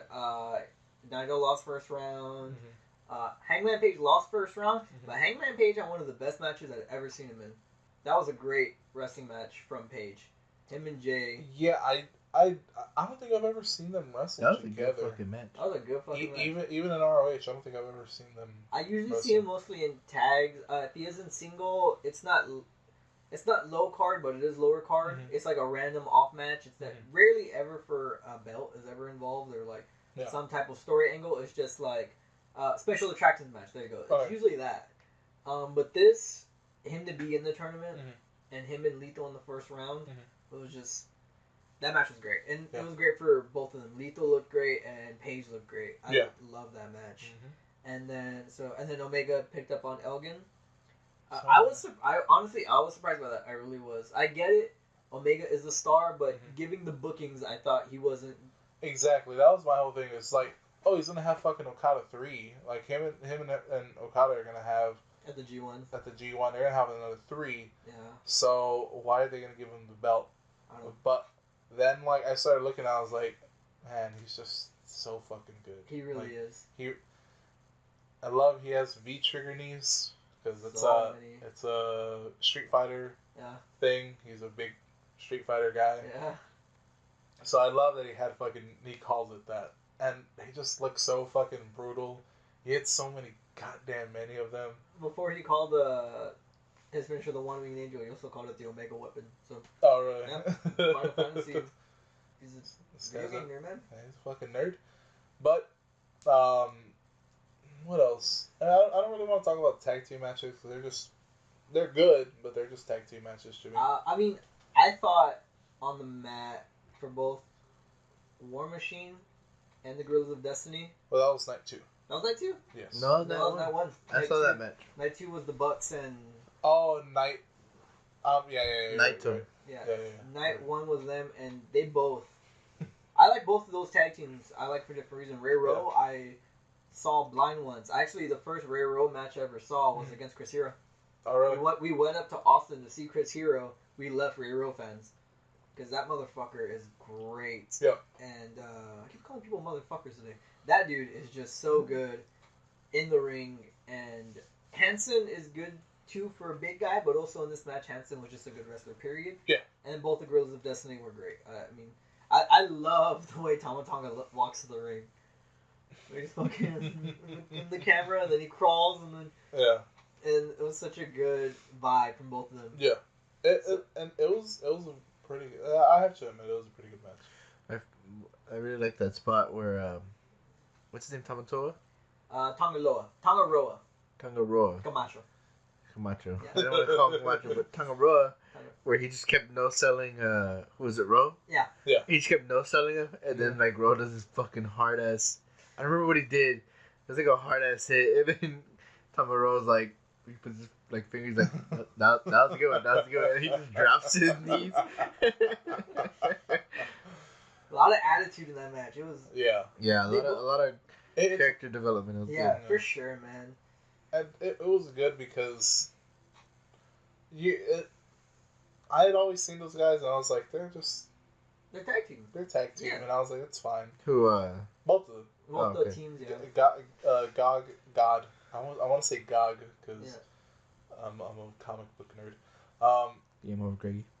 No, not even that. But that's the thing. Yeah, you're right. No, Gog is a DC character. Anyways, God and War Machine. I look at them, I'm just like, yeah, okay. But this was probably the match where I was like, oh, I get it now. I get them now.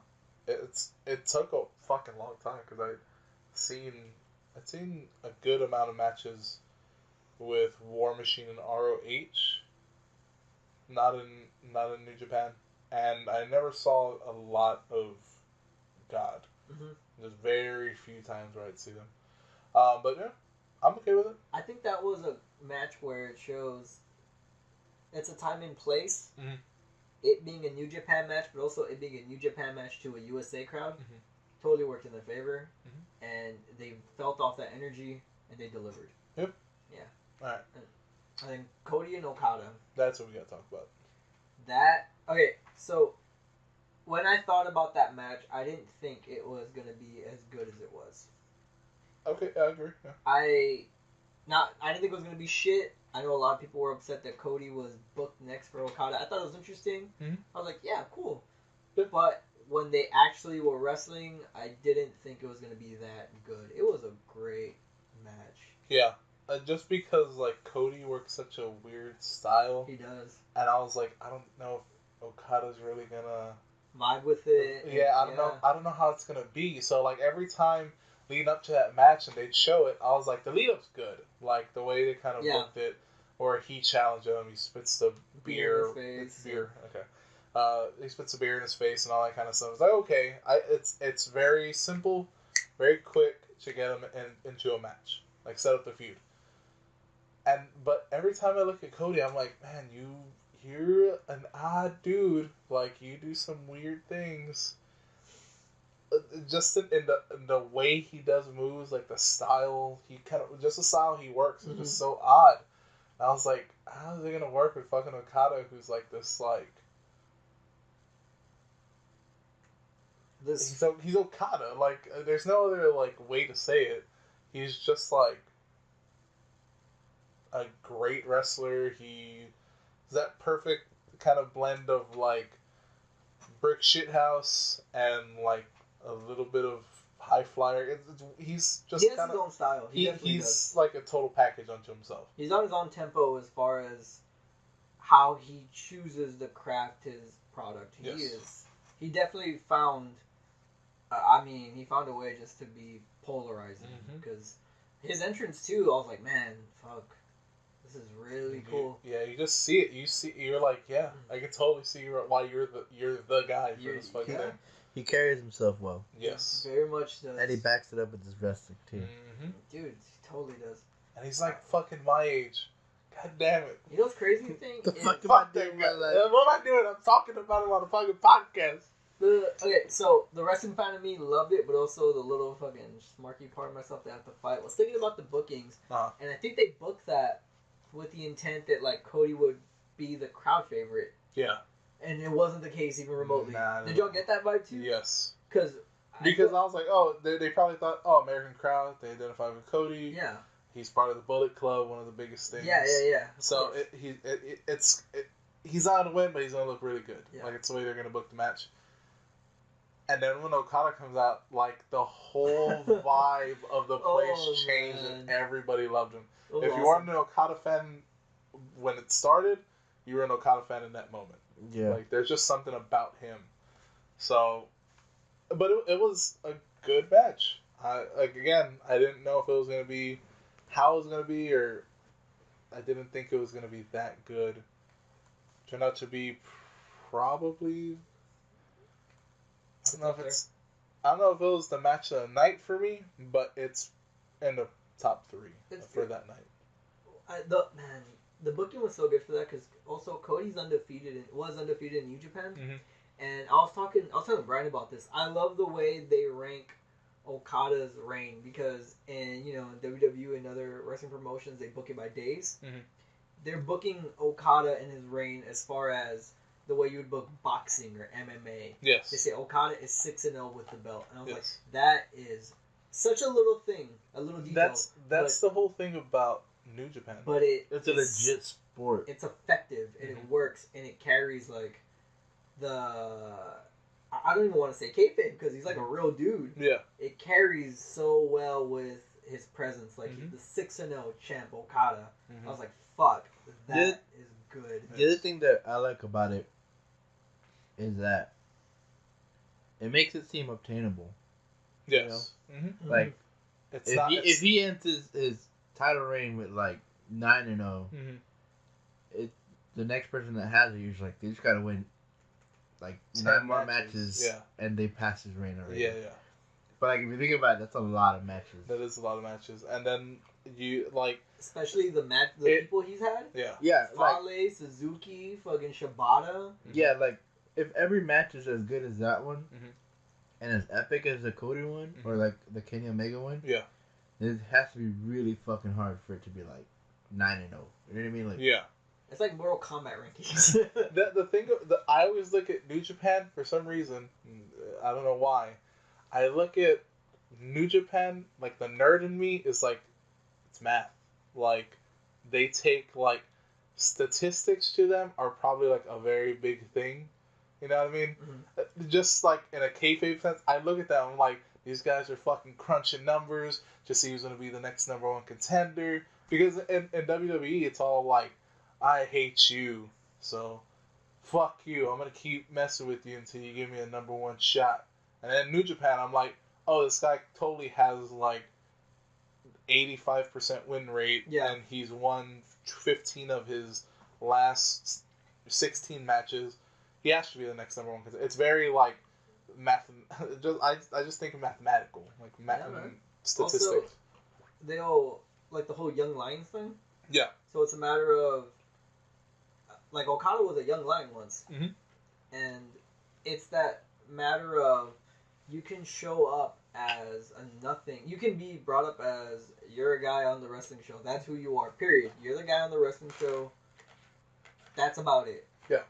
And you can become the champion. Mhm. To the point where if you're good enough, I mean, personality kind of doesn't even... Look at Shibata. Yeah. Shibata had all the personality and none at the same time. I know it makes no sense. No, I get He it. just had a presence about him Mhm. to where it's like, this motherfucker is so good. Mhm. I miss you. It's just, oh man, that, like, after seeing the first night with Brian and Daniel, I was so happy. Shout out to Daniel. Watched it with him. And then when the second night rolled around, Mhm. I went over. It was me and Daniel this time around. Mhm. Brian was very busy getting his super awesome E30 back home, which I'm glad he did. Yeah, I saw him driver. Yeah. Great car. Also, and watching the matches from there, like the second rounds for for the tournament. Yeah. It was all over again. Like, man, this is a big deal. Yes. This is a big That- deal. It that- felt like a big deal. They made it a big deal. It Is the felt thing. like it. Like Kenny and Lethal, like just Yeah. the ring psychology there. Like the opening thing, they Yeah. have a little tie up. He of course like faces him down, and then just a fucking straight kick to his chest knocks him out of the ring, and you just like everybody loves Kenny. Like it's hard for him to be a heel, Yeah. and then he does shit like that. And you're like, oh, you're a motherfucker. You're a son of a bitch. Because it makes you like, okay, he's a heel. Like, for sure he's a heel. Yeah. But it's like, it's always this love-hate thing with Kenny Omega where you're like, you're a son of a bitch, but you're so goddamn good that you're a son of a bitch. It's just always constantly. Is there? That match was great. It was awesome. So the trump card in all of Kenny's matches was the one-winged angel. Yes. It was the you're out thing. There was Mhm. no kickouts from the one-winged angel. Yeah. What I liked though was the selling of this person can get out of this, but Mhm. I'm still gonna hit it. That came into play All three matches. all three matches. All three matches. But we'll get into when it happened in the finals. Okay, yeah, but my point to that was all three of the one-winged angels he hit. The people were getting out of them. yes, Like they were, inches away from getting out, and he still caught it. And Mhm. it was one of those things like, man, athleticism. Yeah. That was great. The Ishii and Saber match was one of the Oh, most painful matches I've ever seen. so good to see fucking Zack Sabre get his fucking ass kicked. Oh, I was like, you son of a bitch. I hope you don't. I was totally fucking in Ishii's corner. Like, Oh, 100%. 100%. Like, I looked at Zack Sabre, I was like, you piece of shit. Like, I was like, this motherfucker better not win. And Ishii just wrecked his ass, giving him those fucking headbutts. Mhm. Ooh. I love the slow headbutts. The ones where he like hits him and he like knocks him down. Yeah. Oh, I love it. Fucking Ishii.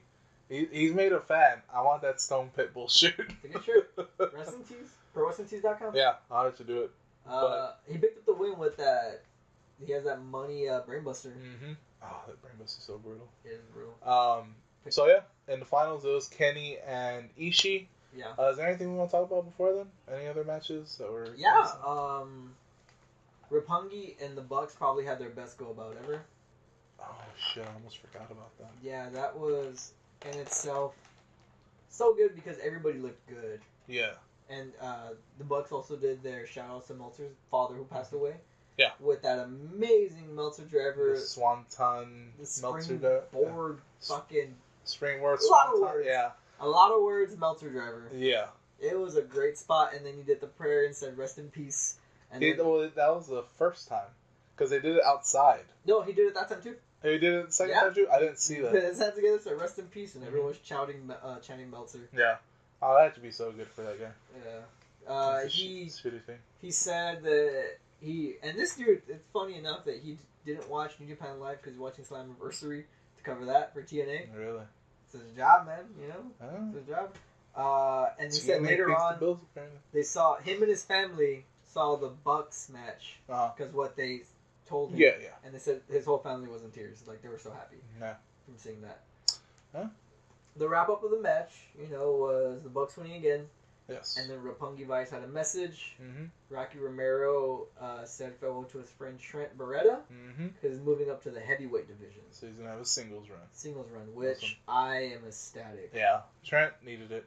And I was looking at fucking Rocky Romero, and I was like, there's something so fucking familiar looking about this mother. Like, I look at him, and I'm like, you look like somebody. Who is it? And I figured it out. He's a Colombian. You already forgot. Yeah. I was gonna say because his other tag team he was in. No. Evil Dead. Bruce. Bruce, fucking, Ash. Yeah, Ash. But what the fuck's his name? Bruce Campbell. Bruce Oh, Campbell. thank God, my brain still works. Yeah, he looks like a fucking Colombian Bruce Campbell. It's the big ass chin that he has. If you look at him, he just has like this really solid ass chin. I was like, you're just Colombian Bruce Campbell, and it just fucking clicked. I just wanted to mention that. But after that, or after the match, somebody came out and fucking wrecked the Oh, Ricochet. Young Bucks. Oh, shit. So Sorry, you were King- building. King Ricochet. Bro. Nah, he's just Ricochet here. Nah, it's King Ricochet. Not in this promotion. That's what fucking JR said. That's what I'm saying. JR also fucked up a lot though. He did, but I mean, fuck it. Also, I feel like he does every time.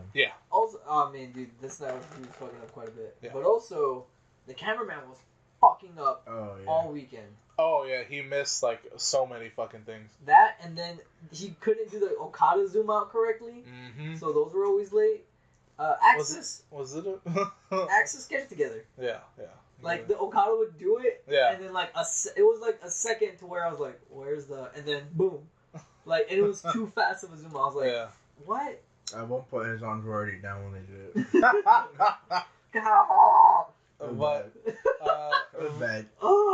Ricochet challenged the Bucks with him and Taguchi. Taguchi. Yeah, Taguchi. So they're gonna be the Funky Future. I don't know. Oh. I see that. I don't think it's a That's- good follow up to Roppongi. That's their fucking thing. So If that's it was what with is. Ospreay, then it'd be like, "Oh, cool," but The future of Flight or whatever the fuck. yeah. But They totally just wanted Ricochet to make a presence because he's a big deal. He's a big California. deal. And what he said. People didn't really seem to care. I don't know what's going on with Lucha. Lucha Underground? Yeah, because that's what he says. He's like, sorry that I was showed up so late, but a certain underground fighting company is being pricks right now.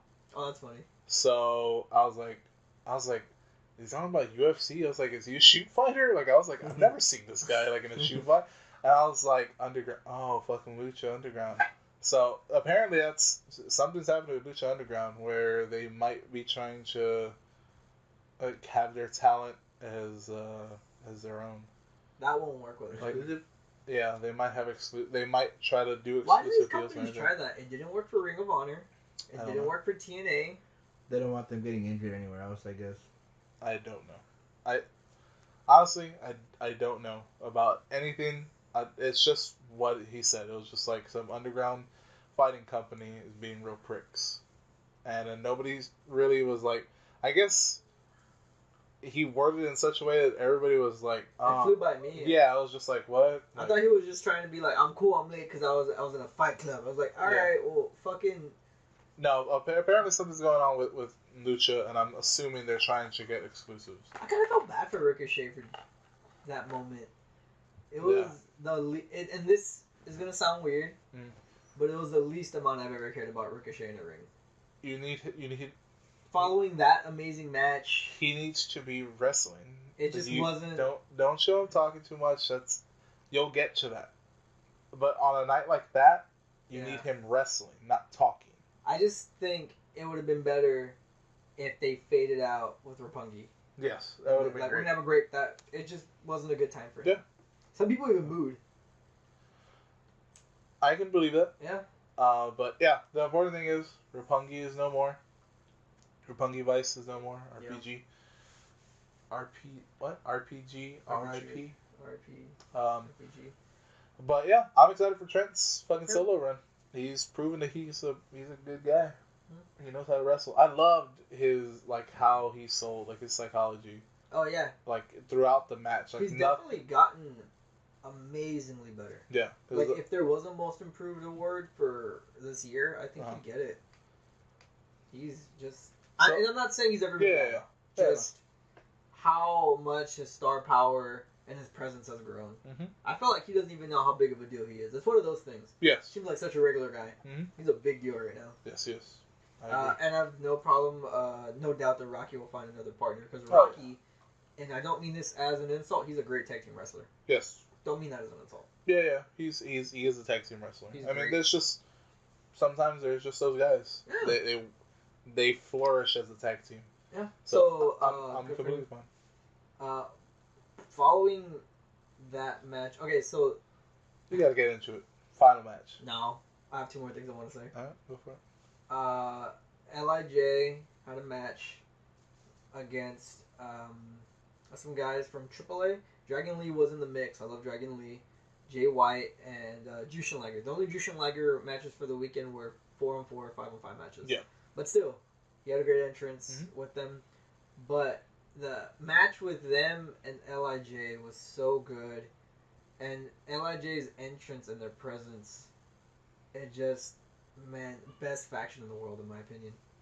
They're not oversaturated. Each of them brings something to the plate where it makes sense while they're involved. Mm-hmm. There's Naito the leader, and everyone else is on their own, type of status for a different reason. Yes. As they were on the stage and the crowd was getting really, really excited, I was like, man, this is crazy how big of a deal this is. Yeah. And then they had a great match. Mm-hmm. Yeah. I just want to talk about that moment. It felt good. Also, Jay White got the pin in both the matches he was in. Yeah, he had a rock bottom, then he had his... I don't know his moveset by memory, but I just like him in the ring. He did a rock bottom, and then he does his... He actually has an actual finish. I just don't remember what it is at the moment. Good, though. I like his work, so I'm glad he's going to get more attention. Sonata for me. Sonata has a good look. Yes. And Sonata works well. It's weird, he's not a big dude, but he books well as a tough guy. Mm-hmm. He just gives you that look, and his hair, tough enough to rock that hair. I hate mohawks, faux hawks, whatever the hell you want to call them. Yeah. He does it good. He does it up. I love him with the skull mask and the belt around his neck. Because they all hold the belt different, too. Because, I mean, dude, fucking, first Takahashi comes out with the cat, he's the time bomb, and then Evil comes out as the fucking Master of Darkness. Yeah. Then Bushi, that's basically the assassin in the suit and the mask. And then Sanada comes out with the skull and the fucking belt around his neck. And then the man everyone's waiting for, Naito. I'm telling you, that entrance alone, I was like, this is... I wish I was there. I'm very rarely saying I wish I was there because, like, the comfort of my home, I like going to the bathroom without waiting in the line. Yeah. I legit hate that I missed that line. But I just want to talk about that entrance and that match. Billy Gunn match, whatever. I saw Tanahashi's ass. Moving on. Yeah, Capitone. Alright, fair enough. Final match. Ishii, Kenny Omega. Ishii and Kenny. Versus Ishii. Tomohiro Ishii? Tomohiro Ishii. Is his full name? Yeah. It's also Ishii, but people just call him Ishii. Ishii. JR kept calling him Ishii. Yeah, just call him Ishii, whatever. I'm not Japanese. I can't pronounce things correctly. I just think Ishii's so tough, though. It is. I don't know why.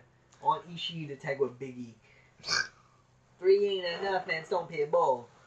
But, fucking scavengers. You don't want to fucking let it out, bro. God, that match was so good. The amount... It showed off how tough both those guys are. Seriously. Oh, man, that table spot. Oh, that was Ishii holding the ropes with his teeth? Yeah, that was so badass, and it turned sickening real quick. There was one... Not the table spot, but another dragon suplex that Kenny hit that I thought it was over. Just because the snap on it was so vicious. It was just a good match. I don't want to talk about it too much, like in terms of spots, the pacing of the match, spots, all that kind of stuff. Just watch that match. But the actual, if you saw the, did you see the interviews at the end? Yeah, it was good. Kenny picks up the win after finally hitting. Also, that they hit each other's finishers. I always love the spots. Kenny is one of the few people that kicks out of the one-winged angel. That's a fun fact. I like that. Like, oh, he can kick out of his own finisher. He knows exactly what to do. But when he hit it on Ishii, the last one, oh man, that was so close to a botch. But there's just such great performers that they know what they're doing. And when he hit it, I was like, "Oh my god!" The way he fights out of it, he's like, he's out of it, and then Kenny's like, "Nope." Oh my god, yes! Just fucking slams I love him. that moment. And then he got the good. pin, and he was sincere. He broke kayfabe because he was sincere. Yes. And he just thanked the fans. Said they'll be back next year in a bigger dome. When he said that, see, I love JR. Listen to his podcast, but he was being kind of a prick that night on commentary. Was he? Yeah, because when if you go back and watch the match on the board and pay attention to that part where he says, and next year we're going to fill up a stadium because they had 2,000 seats, like with 20,000 seats. And JR says, without missing a beat, like, oh, good luck with that. And I was like, I heard it live and I'm like, Everybody said, I was like, well, there was no need for that. Yeah. Like, I don't know. That just felt like it was outside of kayfabe. And yeah. It felt like his ego talking. Yeah. Which he does have one. He has a big one. That's when I learned listening to his podcast. Yeah. But that was great. Cody comes out. Snags the belt. Yeah. Walks away. Right when he did it in my head, I was like, he's the American Nightmare. Gives the belt back to his friend, gives him a hug. Yeah. But if we're talking about my opinion, I think, in my opinion, at Wrestle Kingdom, it's going to be Cody and Omega. Really? I do not think it's going to be Okada and Omega again. Okay. Unless they plan to strap Kenny, which New Japan, of all companies, is very rare to double strap somebody. Yeah. So unless he loses that belt, which I don't see that happening because he's Kenny Omega. Yeah. That rough patch with him and Cody, I think they're picking up where him and Adam Cole, their characters were supposed to clash, you know? Okay. These two big deals just can't be in the same pool. Yeah. And I mean, it sounds like a great program to follow and watch. Yeah, I'm all for it. Yeah. I want to see what comes out of that. Because at one point during the Okada match, Kenny was trying to throw in the towel. Yeah. Mm-hmm. It's the same way when Cody was trying to throw in the towel during Kenny and Okada too. Yeah. So you never know with these stuff. Wrestling's so crazy. Yeah, especially in New Japan, you really don't see what they're gonna do until it's actually happening. New Japan's the only promotion I don't fast forward. That's a big deal because I have a short attention span. Yeah, but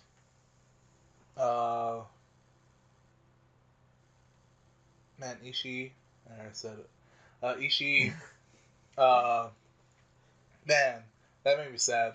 Where he was just like, I lost. I'm a very sad man. Write whatever you want about me. And he just walks away. I was like, God damn. I was like, fuck. That's a man. Yeah, I was like, Ishii, you my dude right now. Sounds like you want. It's amazing how matches can make you change your mind. It sounds like you want Ishii with the strap over Okada. Is what it sounds like to me. A little bit. A little bit. I'll be honest. Yeah, it is what it is. Because quite frankly, I want Naito with the strap over Okada. We all have our own little. Yeah, I'm down. But that's the thing is like, I want that, but it doesn't matter because either way it's great. It really like is. New Japan is like one of those places that's just like they will only give you the strap if they think you are that good. Yeah, it totally is.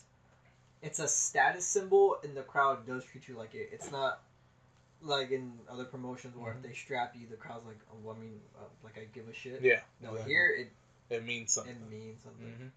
But I think with that, we're almost at the 2-hour mark. And we gotta talk about our match of the week. Dude. You know what?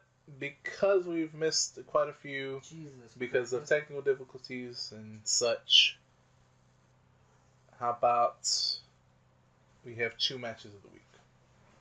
Fuck, I could barely even come up with one. Alright, let me think of it. Alright, I got you. No, I'm just kidding.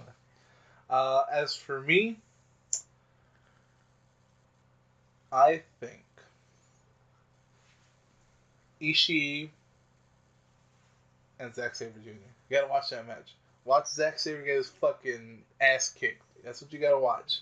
Because honestly, I love that match. Were you loud during that match? Oh, I was watching it like, motherfucker. Like, I wasn't loud, but I was doing that little kid shit where they're so excited they fucking vibrate. I was like, fucking kill me, I was fucking hype. I wish I would have seen it with everybody, but I had some duties to take care of. I said duties. But that's one. Ishii and Zack Sabre Jr. in the second round. You should watch that. Second.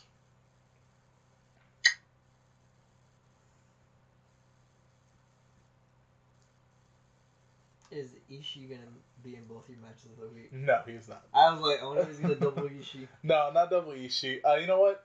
The Roddy and okay. The Roddy and Rude match. Okay. On NXT, that was actually a really good. I didn't think it was gonna be a bad match, but I didn't think it was gonna be that good. Especially because it was just gonna be a regular NXT. Yeah. You know what I mean? It was just like, oh, it's just a regular show. Yeah. You know, they're not gonna do it, but they made me care about Roddy so much more in that. So those are my 2 picks of the week. Okay, awesome. Okay, for me, I'm going to go with match number 1, being Ishii and Omega. Okay. That match. I felt like you can know nothing about anything for that match and watch it and be blown away with. That match would make strangers think like I kid you not, I guarantee this could be said by somebody like I thought wrestling was fake. Like fuck, what a polarizing match. It is. The second one is gonna be Gable and Styles. That was another really good just because time and place kind of thing. That's the thing I love about wrestling, where if you have a card paced a certain way or a match booked in a certain area or even something that people wouldn't expect it, you're able to catch people off guard and you make them. get to enjoy something. Yes. Yeah, and that's the thing I missed about wrestling, because for the longest time, you're told 3 weeks in advance what's gonna happen here and here and here, and not even just on dirt sheets, like on the show. I think that's why I actually started looking into dirt sheets, because stay tuned, because in 3 weeks, fucking Shawn Michaels is gonna be back for the first time. Just shit like that. It's like, why let me as a fan? If you want me to not dig around for your stories, tell me the story. And that match told me a story, and it's telling a story of Chad Gable that I'm very excited to follow. And that match was great. So those are my 2 for the week. Those right there. All right. And Brian, do you have your 2? So I went back to like try and find 2, and I have 3. Oh, well, let him go. You can fire him. Okay.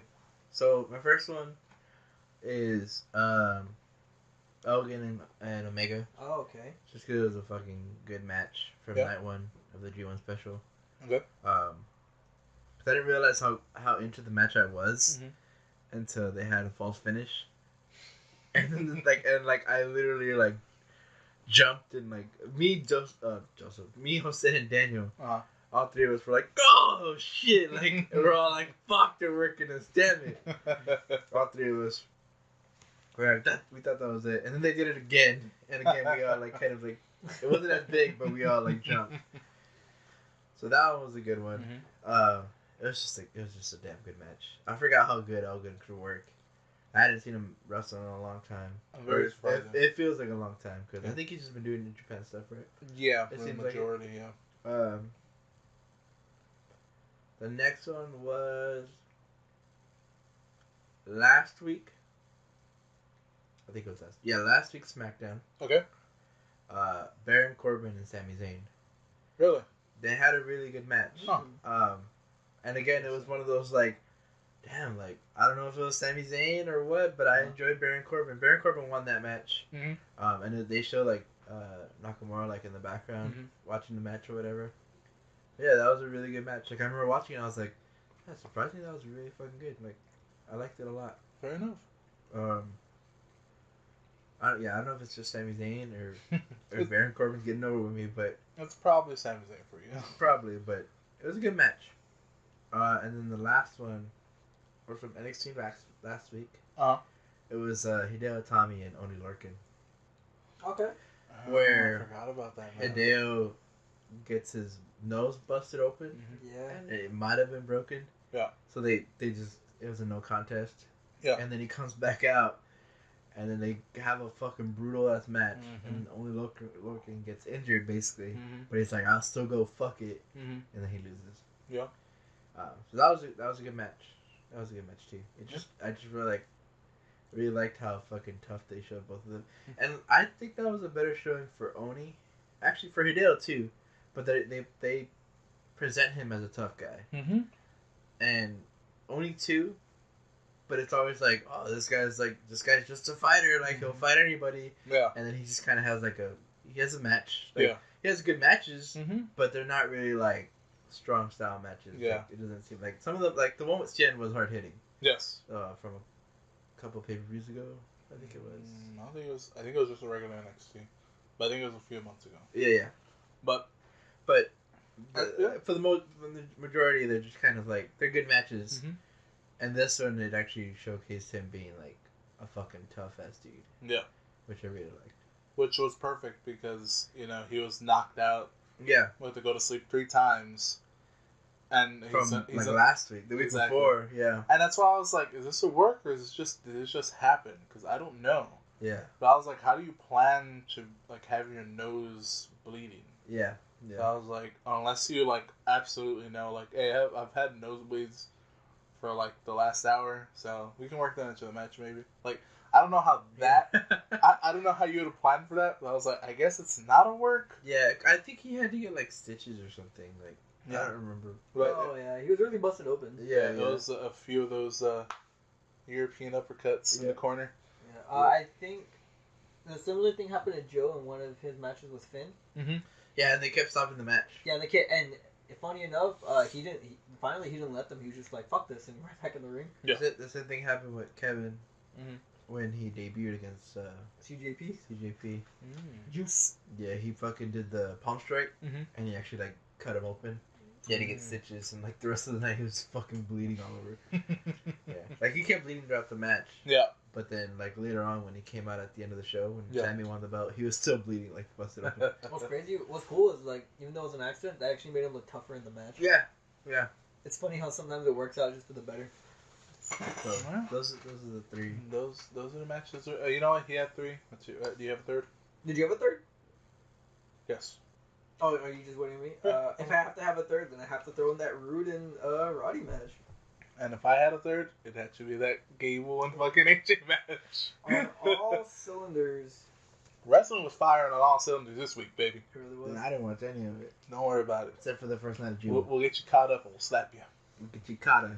Raw. Oh well, Don't watch Raw, huh? Just Raw, we don't. can send you links.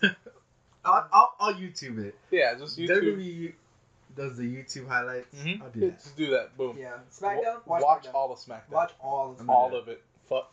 Brian? What's up? All of it. Okay. Dude. Hey, the other Yeah. thing that I like, it wasn't part of the show, Mhm. but I really liked how a bunch of people got to hang out with Okada this weekend. Oh, yeah. And it was just the best. Like, Stone Cold finally got to meet him, and he was Yeah. super excited. Oh. Stone Cold was a fan. That was my favorite thing. On his podcast, I listened to today. Oh, yeah, He's up this past week. I got to finally meet the Rainmaker Okada. He's sorry, I'm counting my mouth. He tries Stone Cold. His 2 favorite wrestlers right now are Kenny Omega and Okada. Quite possibly, maybe his only favorite wrestlers. And he makes it a point to where, so I was telling Brian about it, his story about when he first saw Okada and Omega, everybody was talking about it, his viewers were telling him you gotta watch it. He put it on, his first go at Wrestle Kingdom. Yeah. Like, this is kind of okay, yeah. Finally he stopped it, he'll go back to it later. JR told him, dude, you gotta watch this match. He was like, alright, if you're telling me, I'll watch it. He's like, damn match blew me away. And I think he saw it multiple times. The second go about, he was on someone else's podcast talking about wrestling. He's like, hey, and then he brings it up. He's like, God damn. he's like, hey, have you guys seen Okada and Omega round 2 yet? And they're like, not yet. He's like, oh man, you're missing out. Some great A wrestling. This guy Okada, just, he's phenomenal. And yeah, he has a picture with Okada, and you can see it in his face. He's just like, He's just excited. You mark it out. Well, I think he does like the fist or something. Oh, okay. But he's like, he has the biggest smile. if Stone Cold is nervous to meet you, I think that means something. Yeah. That means a big deal. And it's funny, too, because on his podcast, the guy he does stuff with said that he even asked Okada, because people had to ask him questions, they said, if you ever got to work with Stone Cold, do you think you would put Stone Cold over? And he said Okada looked like super giddy. Like, I mean, if you wanted, but like, I can't confirm or deny. But you can see it was totally in him. Like, Yeah. are you fucking kidding me? That's Stone Cold Steve Austin. Yeah. Like, oh, It's just- man. The 2 guys are such fans of each other. Yeah. It's kind of cute. He also said They have that a bromance going. I like That's it. right. he also Fucking Stone Cold walks Okada out to the ring. you imagine Stone Cold joined the Bullet Club or something. Well, goddamn. Too sweet, man. He said that if WWE gave Omega a shot, no NXT, the green light, no barricades, he would be the biggest thing in the world. Not in wrestling, like, I mean, a polarizing celebrity superstar with how he can work and how he is on the mic. It would be so weird to see him like wrestle every week. I don't think he would wrestle every week, but he would talk. You every think week. he's Brock level? Like he's just like, yeah, I'll just. No, he's talk. Kevin Owens level. He taught. Ah, okay. Kevin I Owens gotcha. doesn't wrestle every week, but he makes his presence known. Every week, Yeah. so just be in the background. Have you noticed that about him? But Kevin, yeah, Yeah. no matter what, like he's part of the show. I just noticed that right now. He's part of the conversation, no matter He's what. there. Every week. But he doesn't wrestle every week. Yeah, he's always walking beside his face. But I believe that's episode 23 of Signature Maneuver. Remember? That was 24. No, 23. Okada was wearing Finn Balor's jacket. I saw that. That's cool. That's weird. I'm not sure. That's the other thing I saw. Apparently he was in Gorilla and wishing everyone a good luck as they walked out to their matches for Raw. Finn Balor? Oh, Okada. Okada? Yeah, Was that Raw? Raw. Really? Apparently he was in Gorilla. They were there anyway because Yeah. the night before. Uh-huh. So apparently he was there as a guest in Gorilla, and he was wishing everyone good luck as they walked out. That is so fucked up. I'm not sure fucking... New Japan's like, better not fucking leave, dude. We gave you the belt. Oh, man. Oh, dude, I mean this. They Vince can't McMahon afford... cannot afford Okada. They cannot afford Okada. He cannot. That's what I was like, he can't afford him. There's like, no fucking there's way. there's no way. He cannot afford that, man. But, again, thank you for listening. If you have any comments, go ahead, like, comment, and subscribe if you're listening on YouTube. Comment below if you like Okada or fucking Ishii, bro. That's my dude. This is probably our best episode and our comeback episode, so... There you go. You know? Also, we're on SoundCloud, so you can follow us there, Grimworks. Give us a little heart. Yeah, we're on SoundCloud. Give us a little heart. Give us a little heart. And we'll give it back to you. For every heart. It's a kiss, sorry. I can't give you many hearts, but I can give you kisses. That's what I do. What's up? Anyways, we're also on iTunes. So go ahead, rate, review, subscribe there. You can just put Grimworks. You'll get this show and a whole bunch of other shows that we do.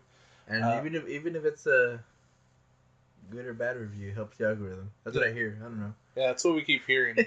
What's the algorithm? Even if it's a 5 or a 1 or whatever the hell, just give us something. Come on. Algorithm like the cloud, how everyone talks about it, but nobody knows how it works.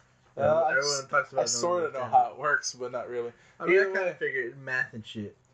Either way, you can also follow us wrestling math. at Grimworks on Instagram, Facebook, and Tumblr? Twitter. Tumblr. Tumblr's only for nudes, and that's it. Anyways, thank you for listening. We're also on Twitch. My name is Roman, and to my right I have Jose.